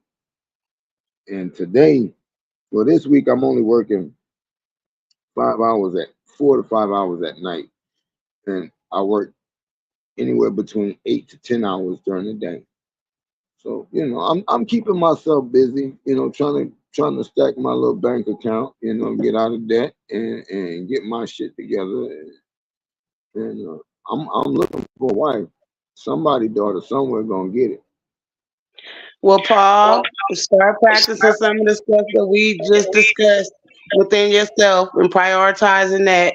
And like I once stated, you will attract what it is that you are. You see, so it's imperative that you go within and do your inner work within yourself. And I understand that you want a wife, and you will get that manifestation as long as you're doing what you need to do within yourself, because you don't want any wife. You want a wife that is for you.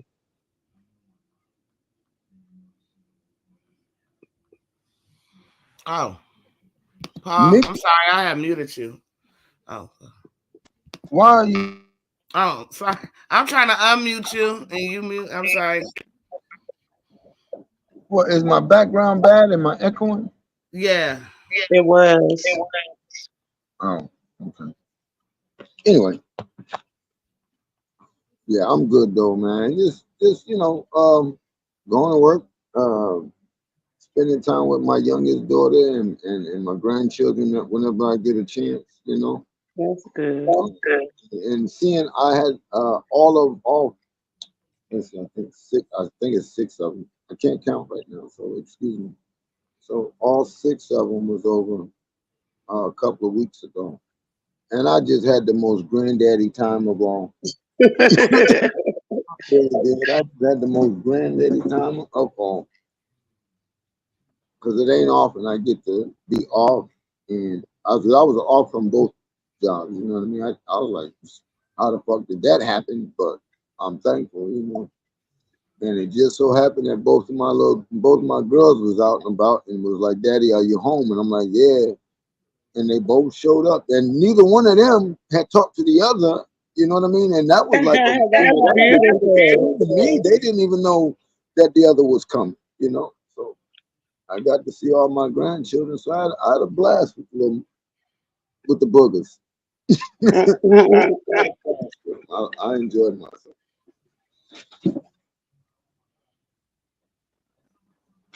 That's beautiful, Paul. Yeah. um, I'm sorry, y'all.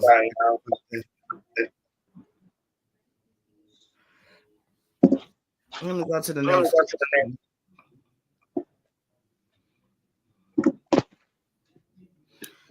Let's see. Okay. How do individuals cope? Wait, let me mute you real quick, Paul. How do individuals cope with the emotional fallout of discovering a partner's betrayal, especially when it involves someone close to them? Like, for example, if your partner betrayed you by sleeping with your cousin, or your partner betrayed you by sleeping with your friend, how do you cope with that? You know what? As There we go. strange as it may sound, as strange as my there's something I have to say to that. I can't give you um but let me say this. It's funny you mention that because in my back chat in our back chat group that I have with someone else, there was a young man who you know, I'm not gonna say his name. He made a comment about how he um predicted something would happen. And I said, bro, there's no way we can predict anything.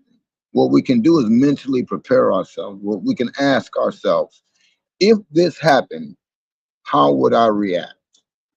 Now, with that, but we're only asking ourselves because we know that shut the hell up. Shut your fucking dog up. Shit.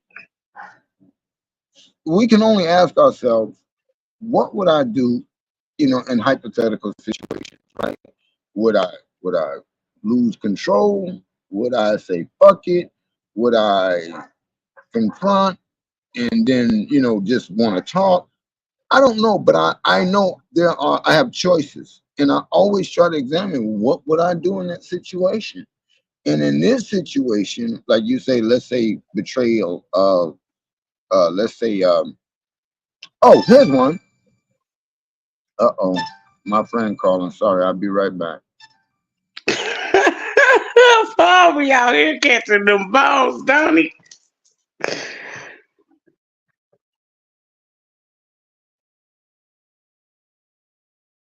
I'm over here talking and my mic is muted. I'm Go sorry. ahead, I'm my, over my here baby. talking. My Hold boo. on. I'm listening. I'm gonna stay on. I'm just going on mute. Hello. Yes, yes. Hello. Paul catching them balls. Oh, I'm sorry. I was on the You phone. ain't on mute. Y'all, let's Right. be in this business. But Oh, shit. I say leave them, and that's the way you can cope with it. It'll be Exactly. What is there to cope with? right to one's choice that you were betrayed by one of the other person. And Two. people cope in different ways, but I'm saying that's the answer to that solution is just leave them and do the Yeah, work they that don't they do in deserve. you. Neither one of them don't deserve you. Mm-mm. That's What is right. there to cope with? There definitely ain't no comeback or no repairing from neither parties. You know what I'm saying? Nope. Call them for what they are and walk away. Yeah, they don't value you. You know. Right. I don't know what's going on with this damn iPhone I got. I started sharing my data with my child, and now my shit look like it's getting deleted. That's another subject. I'm sorry. Anyway, Child, you don't get to share data no more. Child, you're cut off. I only share this so I can switch her phone. Tina Shay, you think I'm a tyrant? I am about to. No, I don't think you're a She tyrant. talking about feeding the kids hot dog water. We don't even eat hot And dog. right. Hey, I get it though. Jesus I Christ. get it. I'm with her. I get it. I have 6 girls and 1 boy, and I tell you, as a woman now, but a child born into the generational curse of brokenness, I can tell you a lot about that ungratefulness. But Yeah. it wasn't Terrible. too hard to What? break once I was informed of where I came from, what it meant, how to fix it. But I dealt with a lot of ungratefulness. You want to teach your children. These are core values for them to operate in their highest selves in this world, with or without you. These are core values. Gratitude, Yeah, that is a core value. but the thing is, for me, it's to each his own. If you would, for a moment, Paul, could you mute because it's echoing? So for me, it took me about the age of 41. And I Hmm. asked God this one question: what am I doing wrong? Because I Hmm. take me everywhere I go. It wasn't about why other people are misusing me, treating me any type Hmm. of way, but what am I doing wrong? So he said to Hmm. me, in order for me to answer that, I have to show it to you. Mm. So when he put it on me, and this was well over 5 years ago, so for me to come into knowing where it came from, what it is, what it produces, I then took the accountability to call up my older children at that time. I had 3 adult children out of 7. I now have 4. So Woo, I sorry. called them up and I apologized. And I told them there were some things in life that I gave them that were incorrect. And if they would allow me, I want to help them to correct it. Mm. Now, it took some work, but they're getting there. And for me, I want to see that generational curse broken off my bloodline. And it took me to be in position as the head of my children and grandchildren to take that first step in accountability of knowing right and wrong. And I teach them that everybody has an opinion of life. Everybody has a different mindset.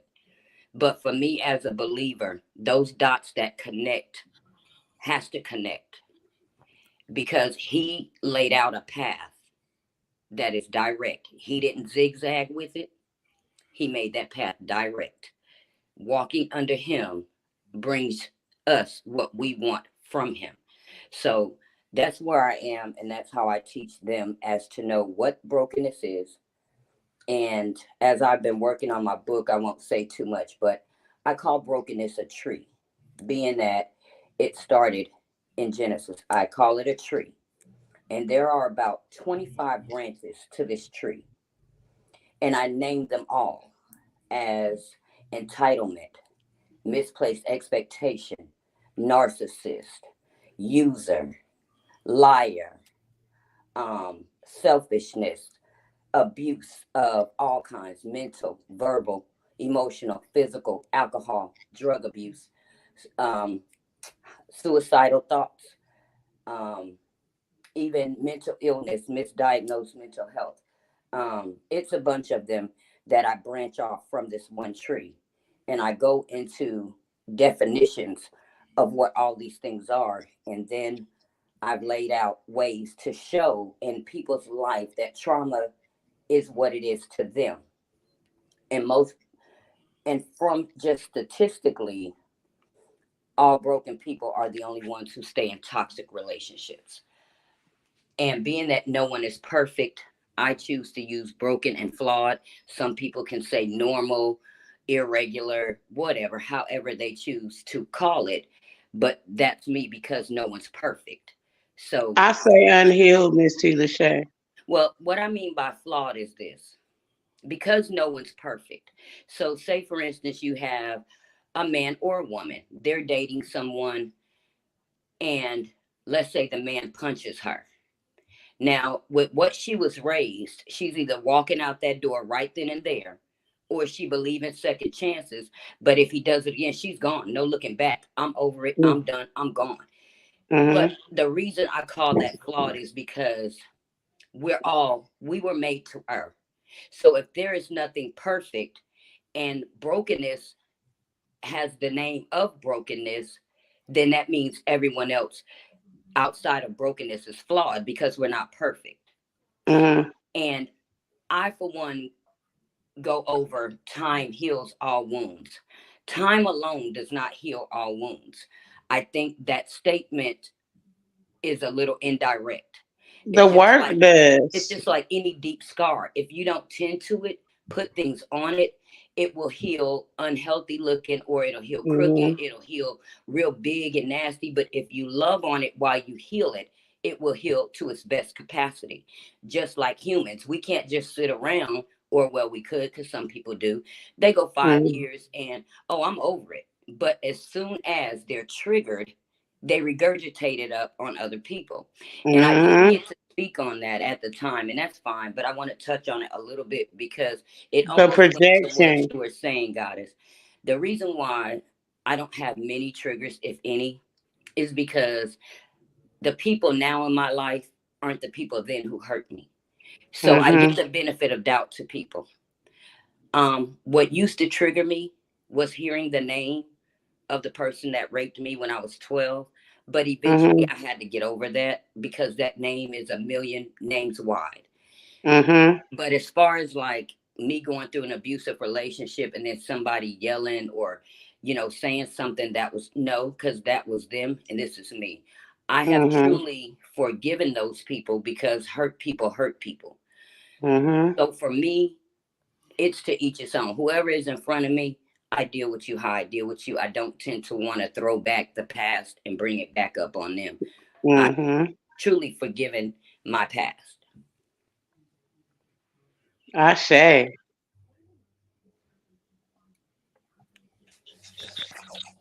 Yeah, her Am I still echoing? it only echoes when one of Hello? us talks. Oh, okay. Like I was saying,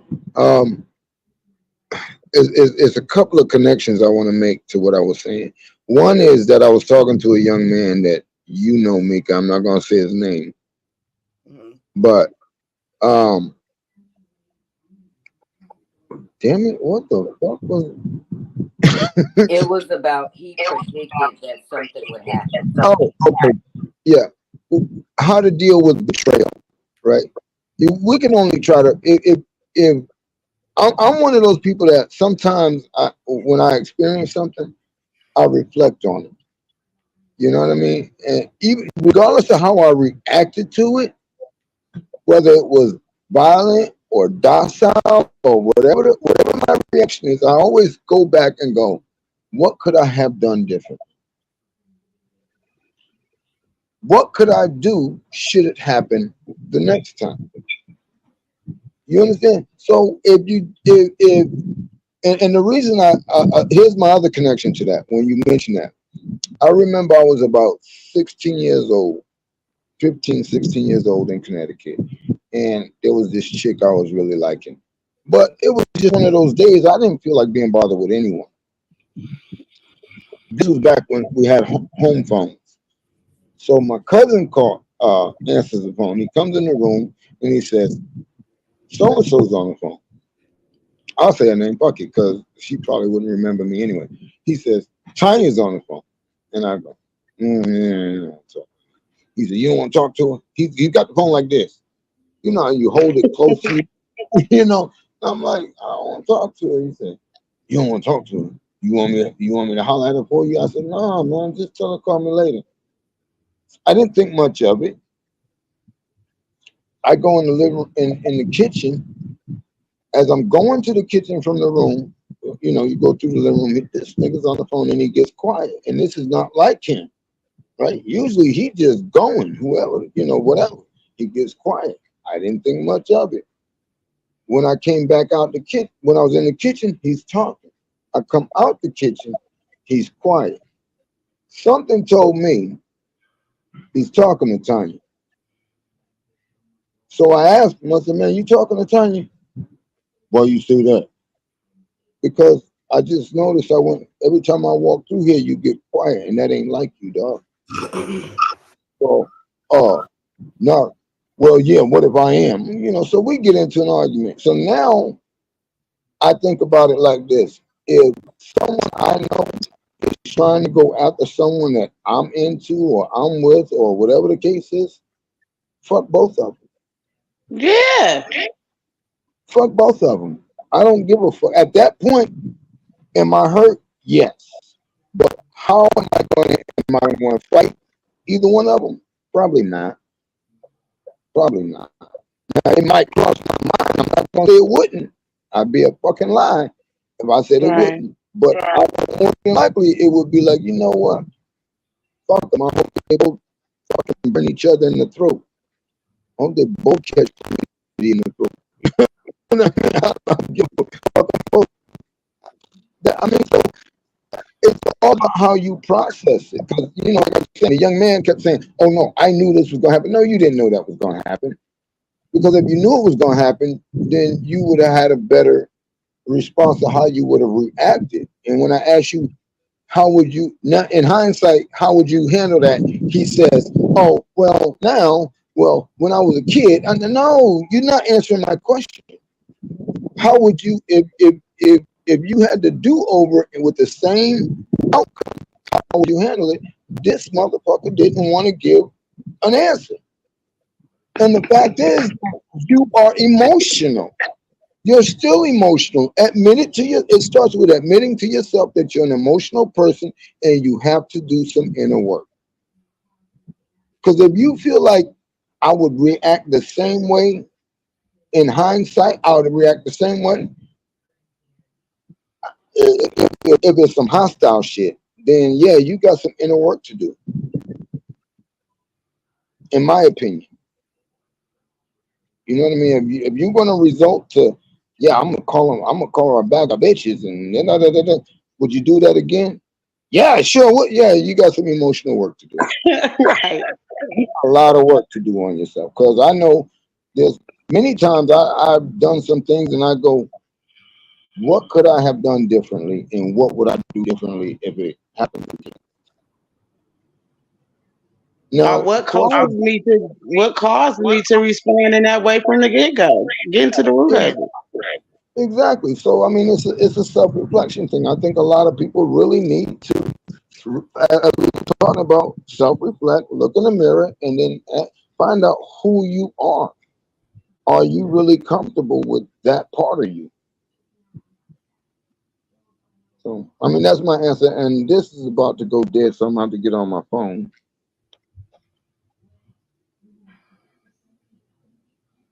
Thank you, Paul. All right. Um. Okay. So let me go to the next question.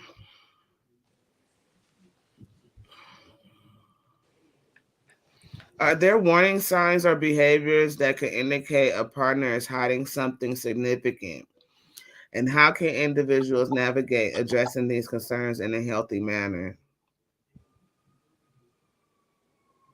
Well, yeah, it's warning signs because you be in a vibe with your partner, and if stuff your partner start moving different than the vibe, and you know what I'm saying, it's everything is always right in front of your face. It just depends on what you're willing to see. You know what I mean? But it's always you, and when you truly connected with your partner, you're gonna always feel a disconnect. You know what I'm saying? Period.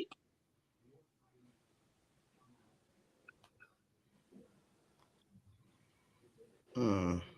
So you ask questions. You know what I'm saying? What's going on with you? Mm-hmm. You What know, what's going on? what are Is it some something that I can do? You know, what are the signs?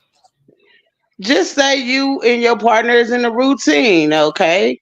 You know the days that your partner work and what kind of time y'all spend together. Who other who else in your partner life is important? Is it important for him to hang out with, talk to, whatever? You know, you kind of have a general senses of the way your partner moves, and then all of a sudden your partner start moving different. Now your partner got friends that you don't know, that he not trying to introduce you to or even speak about. Now your partner leaving up out the room when the phone ring, or not answering the phone when he usually pick up the phone for everybody that call his phone that you know of. You know what I'm saying? Shit like that. It's right in your face. Mm. You see the subtle changes in the energy, the disconnect and the connection. You see it, you feel it, you choose to ignore it most of the times. You know what I'm saying? This is what the shit we do. Create illusions and shit, you know, uh, to keep our storyline going for what it is we want to, what it is we prefer to acknowledge inside of our dynamics versus what's really going on. You see? Mm. But you see it, you feel it, and you know, ain't no way you don't. Unless you not giving your partner no motherfucking time, no energy, no, you're not investing inside of the union yourself. You got some other stuff going on yourself, and that's the only way you're not going to see it or acknowledge it. Or like you said, ignoring it. Yeah, or making up excuses so that your storyline can fit into the illusion that you created for yourself, not what's actually going on. Hey, yo, goddess, you hit something on the head because something I've experienced and seen that your partner typically would answer the phone, and now all of a sudden they don't want to answer the phone, or they're finding a way to have something to do in another room or outside, but they're taking their phone to answer that call. Yeah, It's yeah, like you know this shit. Like any other time, you answer that phone with no hesitation. right, Now all of a sudden, no, I just don't want to answer it. They look right, down at it. Motherfucker, answer the phone. Stop playing. right. But that's when you know something. You know what I mean? Those little signs, because you know that person's habits, and Yeah, people yeah, try to hide it. And then you got other folk that'll say, "Well, so what? So what if they doing it? All right, keep acting like so what when it happened to you." But how you gonna handle it is the question. yeah. You got to talk, honey. Ask some dang on questions. Hey, like, check this out. I noticed the shift or whatever. Are you okay? What's going on with you? Is it something that, you know what I'm saying? It's just some things that we need to talk about. Is it something that have I shifted? Because a lot of times, too, Paul, look, check this out. A lot of times we get to tripping on our partner for switching up on us, but we don't realize that our own energy changed. And so they accustomed to us operating on a certain frequency, and now we not operating on that. And we focusing on Mm. the bullshit. Now all of a sudden it's materialized inside of our dynamic. Our partner don't want to be around us, and we trying to figure out, it got to be something wrong. Whoa, They got to be whoa. cheating. They got to be doing something. But really, all along, it's you're the one who changed your energy. You the one who shifted, and you not showing up for your partner in the ways that you used to. And so they Right. don't want to. They're not invest. They don't want to invest, and they don't even want to be around your ass. You know. Yeah, yeah, yeah. That Dang, yeah, self-introspection you talking about, Paul. Them conversations you got to ask yourself. That's some real right. stuff. It happened to me in all of my relationships. Mm. Everyone.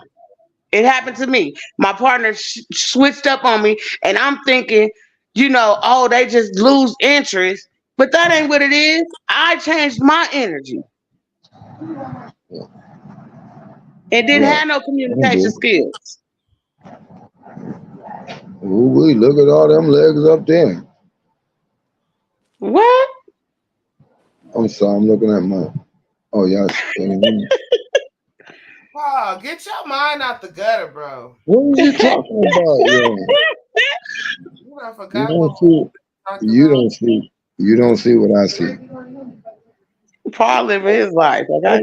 He said it really be like that though. I know it do, girl. Okay. Okay, baby. Yeah, that's what I'm talking about. Paul, you is the best. I give a fuck. She has some pretty legs. Oh my goodness. All that cocoa butter and shea butter. Oh Jesus.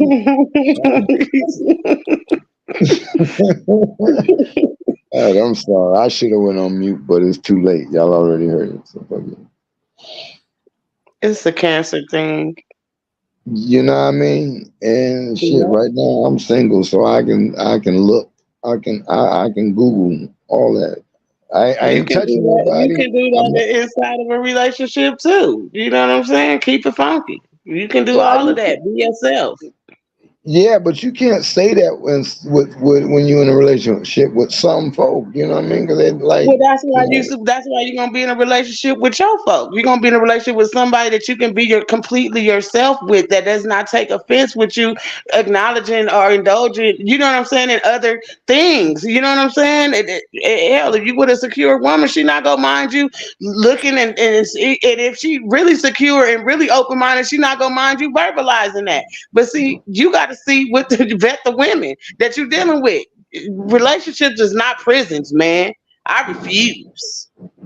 yeah, but okay, now we treading tricky waters there, muddy waters, because Yeah, it's like can't just find another open-minded person. but okay, but goddess, it's like there's a difference between, like, let's say, um looking at a movie star or a singer and somebody fawning over them, then looking at the nigga that or the female in the car, or that just passed, the male of whichever your would be Paul, the I'll be in the market. I'll be telling my dude, I'll be like, dang, she got a fat ass. And he'll but be like, oh yeah, it's pretty cool. You feel me? And we keep it pushing. yeah, but guess what? You're a woman. Women can do that. A man would And he never can say, tell me, but he tells me that, okay, this nurse came into my job. She was attractive. I seen it. She had some good skin. I thought to myself, damn, she really take care of herself. Like, okay, she really had it going on. And I'm but like, did you see, okay, you know what I'm are saying? you I'm glad, that. are you are you listening to what you just said though? You put women in that. Now imagine you saying to your man, damn, that nigga got them gray boxes. Them nigga wearing them gray sweats. He ain't gonna take that shit. Like, oh Hell yeah, I see no, what you're saying. hell He no. ain't gonna say, yeah, I see what you're saying. He ain't gonna say that. We're not gonna do that. Come on, man. Well, Paul, but in this instant, you the man. And as long as she allowing you to be your complete self, that's all that matters. She can tell her homegirl about the nigga she seen earlier in the gray sweatpants. She ain't got to tell you. You understand what I'm saying? But you do accept and understand that she's going to see things that attracts her and all of that type of stuff. But her honoring you and respecting you, that's something else. But I just He feel like better people not should be tell me allowed to about be that nigga in the themselves. gray fucking sweats. I will mollywop her and him. Well, I ain't going to tell that to my man, but I might tell it to Mika. That's what I'm saying. But he can definitely say that, and I You say call stuff me about women in Tamika? public. Or you say you might tell it to Mika? I said I'm not gonna tell that to my man, but I'll tell it to you Oh. But see, about that's what I the was dude in the talking gray about. sweatpants. But I do tell him about women having big old booties, like we see them all. You know what I mean? I be like, ooh, or ooh, she cute. But he know that I messed with girls my whole life. You know what I'm saying? Yeah, but even if a woman isn't like that, that's acceptable for some reason in this society. it's acceptable when women say, "Oh, she's got a booty on her," or "She's Well, I'm not beautiful." worried about being acceptable in society. I'm talking about in my dynamic, and I'm telling I, you about a I know, dynamic. I You know, get with I you a hear you, woman that but have you're still, the open mindedness to accept that you but like to look at other women, or you find other women attractive, and you can share that with her without it becoming a problem between you two. That's what I'm saying, Paul. You have to right, be with someone like right. you have I to be hear with you. someone I that's hear like you. me. You have to be with a I, free spirit, Paul, because I you're a hear free you, spirit. but I hear you. But what I'm saying is, when you put the shoe on the other foot, Why you men, worried about the would shoe you being on the hold other foot? on? Because you the man Because in the this is part dynamic. of Why you even worried about because the that? conversation is about respecting and it, being so free in your relationship. I want to now see women can always get away with that. Women can get away with that, but when it comes to a man, can a woman use another man as can we use that example of a woman Well, for me, complimenting hold on, I'm just no, no, no, no, speaking. no, don't do that, goddess. Come on now. Because you're just gonna parrot yourself. We've What? already covered women complimenting and flirting and saying these things to their Paul, you men see about this? it. Sweetie, come on now, hear me out. Please. Choose Please hear me out. peace. Please hear me out. We've already covered women complimenting other women to their man. Now, change that to a woman complimenting another man to her man. It doesn't fly so well. I agree. That's what I'm saying. It doesn't fly very well. No man wants to hit. I mean, we might go, but you'll never say, "Oh, baby, look at that man. Oh, look at his muscles." You'll never say that to your husband or your I'm boyfriend not. or whatever. I He ain't gonna, agree. he gonna look at you like, "Bitch, what the fuck did you just say?" You know, I it's agree. just, so to that extent, yeah. When it comes to women, yeah, females can get away with shit like that with other women to their men because y'all are open enough to say, some of y'all are open enough to say compliment it or give a woman her props.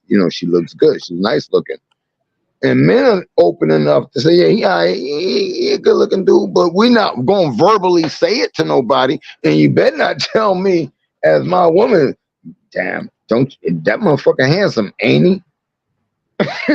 Bitch, what? Right. No, it's not gonna happen.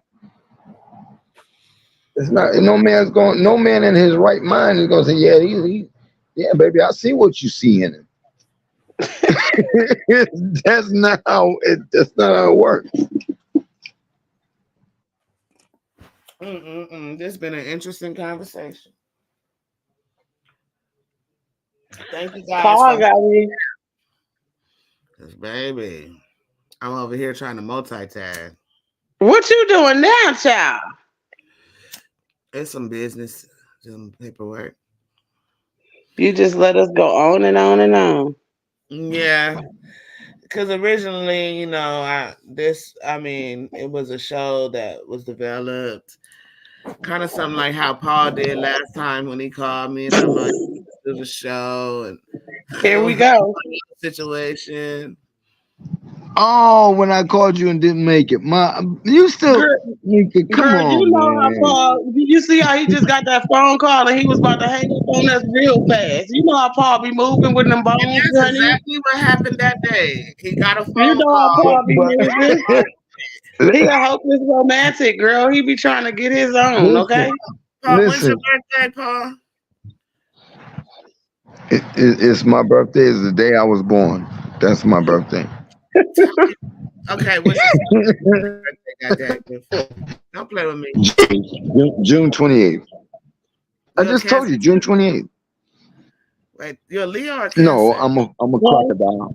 I'm a crocodile. Yeah, of course that's a I'm a cancer. cancer, honey. He's a June cancer. You know they're a little different. June cancers and July cancers are different a little bit. I don't know I what the don't like hell the way this you universe trying to tell me because I'm surrounded by motherfucking cancers these days. Love I and don't get in like the touch with way that you heart said that. chakra because that's what we are. We are love. Everything is derived from love. We might be crazy, but it's only because we love so much. We're in tune with that heart space, honey. The world is ugly to us when we operate like that, and then we Tell become her ugly with again. the world. Tell her again, because she don't understand. Oh my goodness. because we are so in touch with our emotions and our feelings. We are the epitome of that, and it can go either way. You know what I'm saying? We can be the Mm, most beautiful things and we can be the most ugly things, but it's only because the world is so ugly to us. right. And based on how And you it's treat me when is you how I'm operate going from to your react heart to space you. all the damn time, you're so sensitive, and we're surrounded by people who are not in touch with their heart space. Like we feel what the people don't feel, and then we even feel for the people who don't feel, and then our feelings even got feelings. Oh Lord. Now Take some hold of My that on, feeling wait a feelings off. got minute. feelings. Take some Hold of that on, feeling off, honey. hold Well, on, wait it a is minute. what it is. You know what I'm saying? And so, what happened when Paul had? Let me just tell you what happened. Paul had an opportunity to exchange love. Yes, I did. I want to share Listen, that love.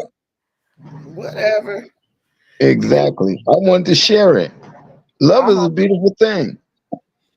I'm over it. are you? Do you forgive Paul? Do you forgive him? He's here, ain't he? He's still living. No. Do you forgive him to where you won't be bringing that up no more? I might still bring it up in once or twice. Paul, have Oh, you apologized to her God. wholeheartedly, Paul? Huh? What's that? Have you apologized to her wholeheartedly? Yes, I did. No, I he didn't. He wholeheartedly, apologized to me through We would message. like a public And apology. Paul Hit did it. not call Mika, me. Mika, He got my number. Mika, So Mika. I would like to apologize to you in front of Tila Shay, God is honest, and anyone within earshot of this live, present, or future. I apologize for not showing up, but it was just the fact that I did not expect someone to actually want to have a conversation, and I thought we were just going to have a a conversation. conversation. Hold on, listen, baby, listen. I was just going to have a conversation with this person until it was time for the show, and the next thing I know, we were dating. I didn't know it was going to transpire Abracadabra. like that. I Abracadabra. was. It went. It was a. It was. You are Look. forgiven. You are forgiven. You are forgiven. That was very Ah, nice, shit. Paul. Mwah. Just I Abracadabra. apologize. Thank I just you. will try not to let that happen again. just All the right. future reference though. Abracadabra. You gave a great apology and then you used the word but. You threw out everything you said Yeah, before yeah. saying I whatever you caught that, said. but I wasn't gonna say nothing. So I, just Oh, I'm come I'm let use it on, man. what go. you What are said. y'all doing to me here? I just apologize. I know I I was mean, simply giving a small correction that in the future, when saying anything, especially sentimental, don't follow it with but because that means you just threw away everything you just said. I say. but listen though. But Oh, you a listen, mess. You know you a if mess. you would have seen what I was dating, I because Mika. y'all women, I'm just saying, man. I just put my bonnet What on was and that got my supposed to video be? camera with my bonnet on. I ain't even I What thought told to you, was? share. Let me take this bonnet off and get back on camera so they can see how cute I really am. Uh, girl, come Go on, on and girl. pull Show on it up off. with it. Show it off, I girl. sure wish Auntie Tila Shay could pull up on this dang on camera. Tila Shay, can you be my mentor? I can. Mm. Most Oh, Mika, do definitely. you mind? I gets in my feelings when I get to sharing my peoples, but you guys are okay. Oh, I'm yeah, just, girl, my We will fucking I'm all just nerves. in Thank a stick you little, so much. together. It's just for the betterment of the but frequency of the planet Earth. That's it. the only thing I'm gonna have a problem with is if you take my time for Tila Shay. Now, if I call Tila No, Shay, no, I can't take anything but whatever Tila Shay gives me with, and so you can't. That's there. Go eradicate your problem. Whatever if I time that she call Tila finds for Shay, me to mentor me with, I'm grateful for, and I'm not in no competition with nothing. We won't no, even it's no talk about you. competition. It's no competition. I just be needing her undivided attention sometimes. And That's I have it to give to Well, each of you thankfully, when I'm you not need it. needy. Thankfully, I will, and I'm I'm sending respectful of her people's cash time. app as much as I done talked to. I owe you a cash app, Tila Shay. Oh, I just baby, it's all right.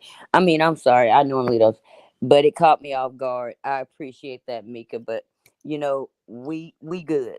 I love you, and we good. I love you, goddess. I And want to hey, cash out. it's just more love shared. Paul, That's you got all. the jobs. My cash has to be small, like 10, 15, $20. Hey. I spend no But $100. guess what? I don't That's turn ten and down nothing but fifteen my more collar. dollars that people don't have. So you got to be grateful for what you get when you didn't even ask for it. When people offer I you say love something, and be offerings. grateful. You know, those is You know, love me and that offerings. $20, one day you're gonna be hungry, or you might want That to do some there you go. gas or something. Shoot, that $20 coming 10, 20, 15 coming handy. You Yes, feel me? ma'am. But I feel like this. Y'all blessing me. Why I can't bless y'all? You know what I mean? So it I just appreciate it. I call it love offerings. I ain't yeah. turning down no love offerings because when someone wants to gift you with something out of appreciation or admiration or whatever the case may be, when Hmm. you turn down those gifts, then now I consider that as you blocking somebody else's blessing because they're blessing you and you turning down their opportunity to bless somebody. You feel me? Right. Yeah. That's literally how I feel about that. hmm No, I definitely appreciate y'all. But dang, the conversation I saw, y'all saved me. Y'all don't even know what I was going through at the beginning. I was struggling. But And Don't it's worry okay. about that, But man. to Yeah. kind of So even just touch on the topic, I would just want to say this though, being that it is hell hath no fury like a woman scorned. I honestly just want to say because it is heavily going on all across America with Mm-hmm. women burning oh men, throwing gasoline on them, they're stabbing them, they're shooting them, all And men because too. T. Lachey, they men too. They no, I murking know that. women. I know, but I'm saying according to the title, I was wanting to Mm-hmm. speak on it. And my thing is, it's sad that it has to happen when they do that and throw their lives away to the jail system because right. at the end of the day, people only do what you let them do, Mm. Mm-hmm. honestly. Mm-hmm. And real quick, it's I'm sad that sorry. they stayed in these relationships long enough for this man to continually hurt them Mm-hmm. emotionally, mentally, verbally, and physically before they snap and then decide to injure these men or kill these men.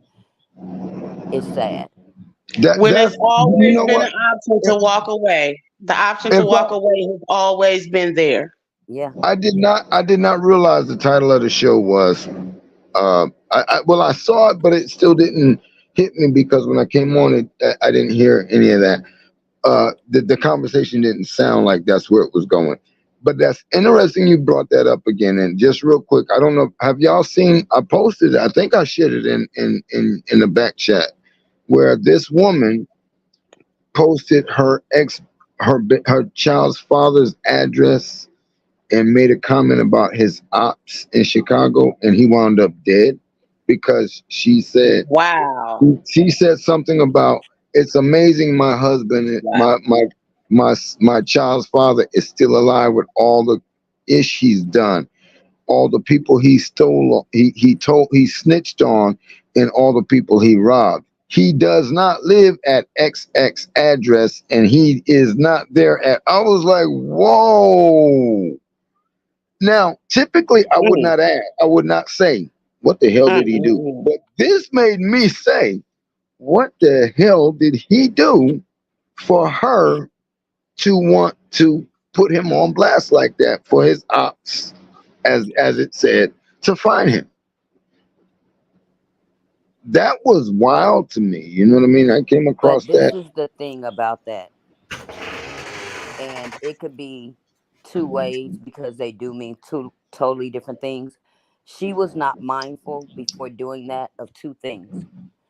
One says, as God would say, you will reap what you sow. That's Number exactly what two, I'm feeling. Karma. the universe says karma's a bitch. Mm. Yeah, She just put a death sentence on herself. yeah, because Exactly.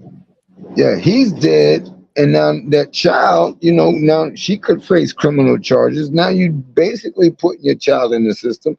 It might be Mm-hmm. some, it might be some family that will take the child in, but then what happens to her, because she could get locked up, and some people that might have been on a baby's daddy side or whatever, friends or associated with him, could be where when if she gets charges and gets locked up, now she's got to deal with that. She may have to deal with that. She gotta be able to make it to court first. They know where the hell she lives. Well, no. Well, she didn't. I guess she don't live there, but she gave his address. She can be found. But more times than not, he knew where she lived. And trust Well, me, people are hard to find when you have the information you need to find them. Well, no. He's dead. No, but what I'm saying is, if that he has a child with her, right, more times than not, his family know who she is. They know her name. Exactly. So when you have what you need, nobody is hard to find. Exactly. Right. Yeah, that was crazy. That's a tough one. It's just a prime example of how nasty and how on the opposite of love that people be operating on. You know what I mean? Because you can't do that in the name of love. Oh, you were so in love with this man that you would, act in a crime of passion to advocate his damn death, his demise, the father of your child. Yeah. That shit was crazy. Baby, where you got to be with yourself in order to do something like that? You know what I mean? To anyone that walks. You hear? So sometimes a person be so broken and hurt, all they want to do is hurt that person that hurt well them. Why don't you hurt yourself some more, like you've been hurting yourself by dealing with the motherfucker who been doing you however way you've been allowing them to do? Why don't you go ahead and go figure out a way to ease your pain and take away your sorrows? You don't go and take the life of nobody else into your own hands. You don't do that. Yeah, right. If you got miserable in your situation. Yeah, that's for sure. However, there's been numerous of times where I had in my mind to throw a motherfucker over the banister, bust him upside the head. So I had to think, like, I don't want to go to jail because it's pressing me. Let me tell you something. I've been there in my marriage. I imagined myself socking my wife through the window and standing over her body with blood leaking out of her head several times because I needed to get out of the situation, and she was just she would not leave me the hell alone. And I wasn't about to give up my house. I wasn't about to give up my car. I wasn't about to walk away from a situation where she messed up our situation. She the one went out there and cheated and all of that stuff. So I feel like if you're going to make up a decision that's going to put our relationship on the line, then I feel like you're the one that needs to have a plan. She tried to do all of this and wanted me to leave my stuff. Nah. So I had to stand up for myself in that situation, and I was walking in the pits of hell every time I walked in my home. You understand me? Just ready for what's she gonna do today? You understand me? But I was not gonna give in. But I kept imagining myself. It was reoccurring, my love. But I knew if I stooped to that to influence to do anything to this woman, that it would be her getting what she wants. I would be turning my back on myself if I allowed all of her attempts to take me there. It was the battle of my life, but I prevailed. Before my battery, this phone goes dead because my tablet was going dead. I was with a woman at one time, and we got into an argument. And I had a 9mm. Had just bought the motherfucker maybe the week before, and we got into an argument, and I was so mad I just knocked the picture off the wall. Right? He's like, oh! I was going to she said, yeah, go ahead and leave like y'all was just. I said, man, I'll be back. I'm going to give me a pack of cigarettes. So I went to the store. When I came back, my shit was outside. Everything. Almost everything. Not everything, but most of my shit was outside. And my pistol was in the box. Still in the box. The police had pulled up behind me while I'm standing there, like, "What the fuck is wrong with you?" Blah blah blah. Man, what are you doing? And I'm trying to ask. I'm not. I'm kind of mad, but I'm like, "What the fuck is wrong with your crazy ass?" So the police pulled up, and as they pulled up, she closed the door. They asked me, "Sir, what's going on?" I said, "Man, I don't know. We was arguing. I left to get a pack of cigarettes. I come back. My stuff is out here." She opened that door and said, "He got a gun." I said, "Whoa, hold the fuck up. Whoa, whoa." I threw my arms up, right? I said, "Officer," because I looked down, I saw my gun in the box, right? I said, "Officers, my gun is right there in the box. It's in the..." Now, luckily, neither one of them pulled their guns, but they did put their hands on their pistols. That was her executing you in that moment. And I said, "No, it's right there in the box." So they picked it up. The receipt was still in the truck. It was in my truck. They said, "Is it yours?" I said, "Yes." The receipt's in the truck. The gun's right there in the box. So long story short, they gave it back. Checked everything, checked my record, gave it back. Said, whatever you do not retaliate. Do not pull that on her. I said, "Officer, I ain't gonna fucking do nothing to her. I might strangle the shit out of her." He said, "Don't do that either." I said, "Yes, sir." I'm not gonna do nothing. But see, that's the shit I'm talking about. Like, I can relate to when a woman is scorned. Like, why would you say some shit like that? In Oklahoma, she was executing you. And there's times where the black men don't stand a chance most oftentimes when it comes to the police. And luckily, I had two level-headed officers that were like, "Okay, well, let's check you out and see what's going on." I said, "Look, we're just arguing, and all I did was officer, I knocked a picture off the wall. Say, you live here?" I said, "Yes, my name's on the lease, her name's on the lease, blah, blah, blah." And they were like, "Okay, well, it's a domestic thing. Whatever you do, just don't pull your gun out because we will come." Man, I'm not going to kill that woman. Paul. I'm not going to kill that. I don't believe in calling the police on no black man. But I mean, I could have been off right then and there. That's what I'm saying. I don't believe in calling the police on a black man because you're executing the black man. No black man, you're not guaranteed to with your life if you're getting pulled over on a traffic stop, just any encounter with the police. You're not guaranteed to walk away.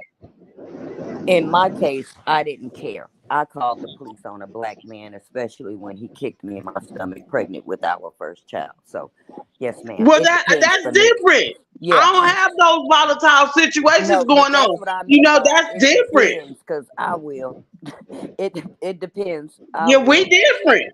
Yeah. But I mean, I'm not in a situation where I'm having domestic violence situations and shit like that. But I never had that going on with me. You understand what I'm saying? Yeah, I was 17, so I went through a whole lot then.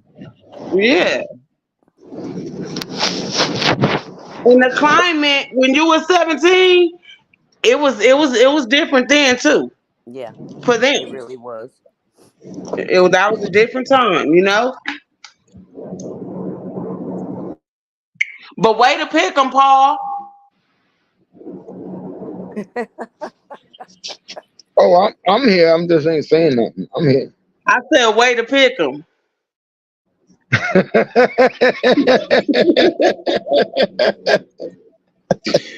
For knocking a picture off the wall, honey. There's your life. Okay. I promise you. I know there's somebody gonna say, "Yeah, that's what he's saying." I promise whoever's listening. No, I believe you. No, listen. I believe you. I did not touch her. I didn't push her. I didn't shove her. We did a lot of yelling and cussing. That we did do, both of us. But nobody touched anybody. You have my word on that. Who's ever watching? Because we got women now. We got women today that calling the police to control their male mates. I call the police, motherfucker. But you know what? I did what I thought would be right. Let me get away from here. Go get me a pack of cigarettes. Now I could sit at the 7-Eleven and smoke the cigarettes, or I can go back to my home and sit in my truck and calm down. I get back and my shit's right there. The whole neighborhood out there watching. Way to pick them. And she said she stuck her head out there. Now it's not funny. I know some people say it's not funny, but I laugh about it now because It's funny it's to the me way now. she stuck her head, It's funny the to way me. she cracked that door open and said, "He got a gun." I said, "Whoa!" And Oh, at the that's time, not it funny wasn't to funny. me. At That's the not time, funny. it wasn't. At the time, it was not. But now I go, you Yeah, know what? There are certain things I look for now with when vetting and dating and all that. Like, absolutely. you act like so and so. I ain't fucking with you. Not happening.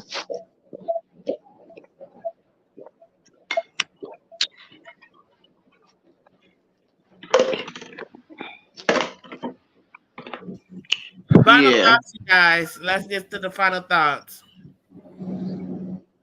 on the show.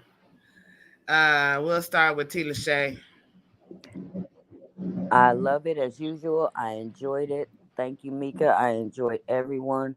And it can't be said enough that men and women, um, I know a lot of you won't think you're a part of your own problem. Sometimes you grow up believing that everything you believed was correct, but yet you have hell in your life and toxic relationships. It is time to take accountability, look inside. If you can change your mind, you can change your life. And to the women out there who are going through anything toxic, speaking from experience, God has a story for you. He has your own path. Please don't try to create one, making it any worse for yourself. Learn to look inside, love you, walk away, do whatever you need to do. Just leave it. True love will find you. You will not have to seek it, but you do have to become it in order to attract it. Absolutely.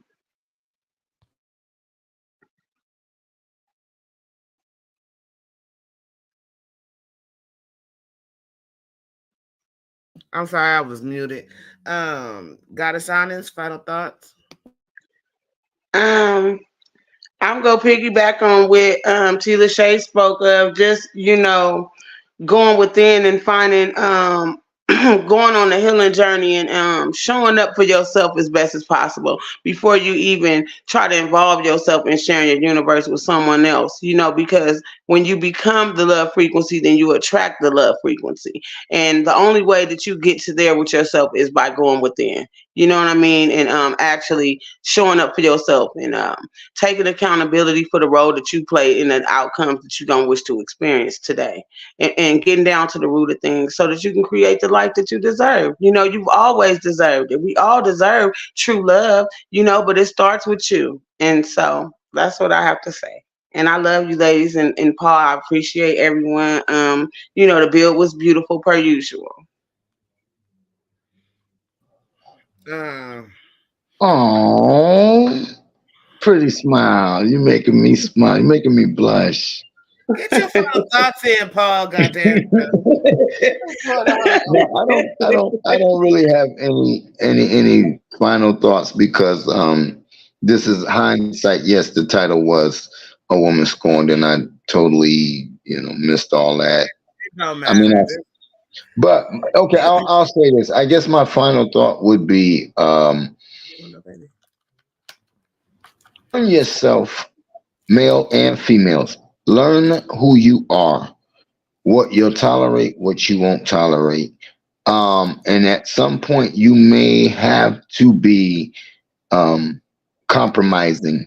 And a lot of people don't like to compromise because they're too stern and hell bent on having things their way. You're not going to find happiness if everything has to be your way.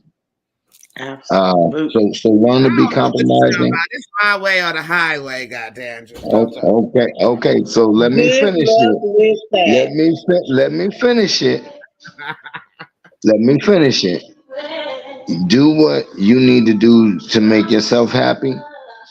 and that you don't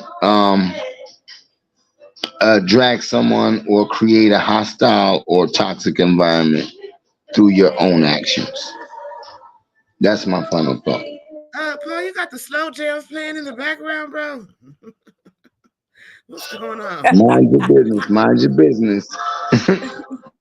Okay, you guys, I appreciate everyone for joining the panel. Oh my God, I y'all don't even understand how much I appreciate y'all.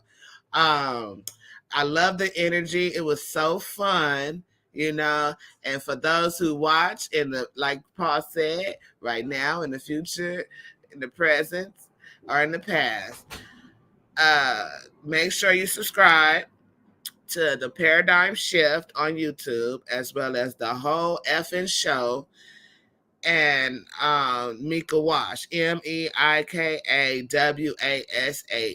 And if you ain't in real talk, I don't know what to tell you. I'm Mika Wash. This is Shooting Shit. Oh, and I will be doing some mouth off with Mika's soon. Those are when I do my interviews or my lessons. So just be prepared for those. And I love you guys. And we finna be up out of here. Where's my oh gosh, wait a minute. I had it on cue. What happened? There we go.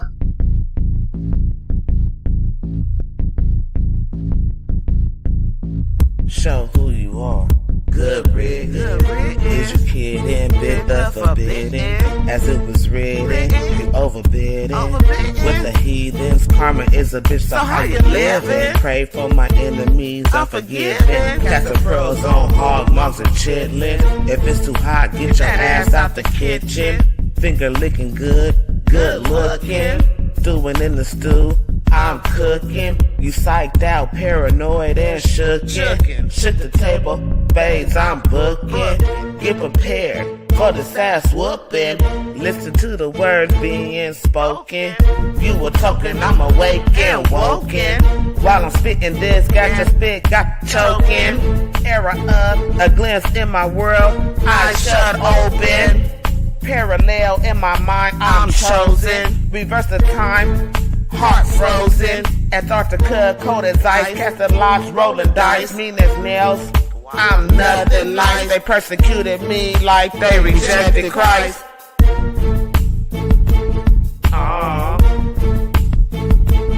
Hey, show who you are. Good riddance. Is you kidding? Bit the forbidden. As it was written, with the heathens. Casting pearls on hog moms and chitlins. Sloth, love, gluttony, pride, wrath, and envy on my neck, literally. 7 deadly sins constantly. So now I gotta take this shit personally. I have no respect of personality. If you ain't with me, then you against me. Mother Nature, but I got allergies, allergic to bullshit. My pedigree to some degree. But I open vision is 4D, portrait focus panorama.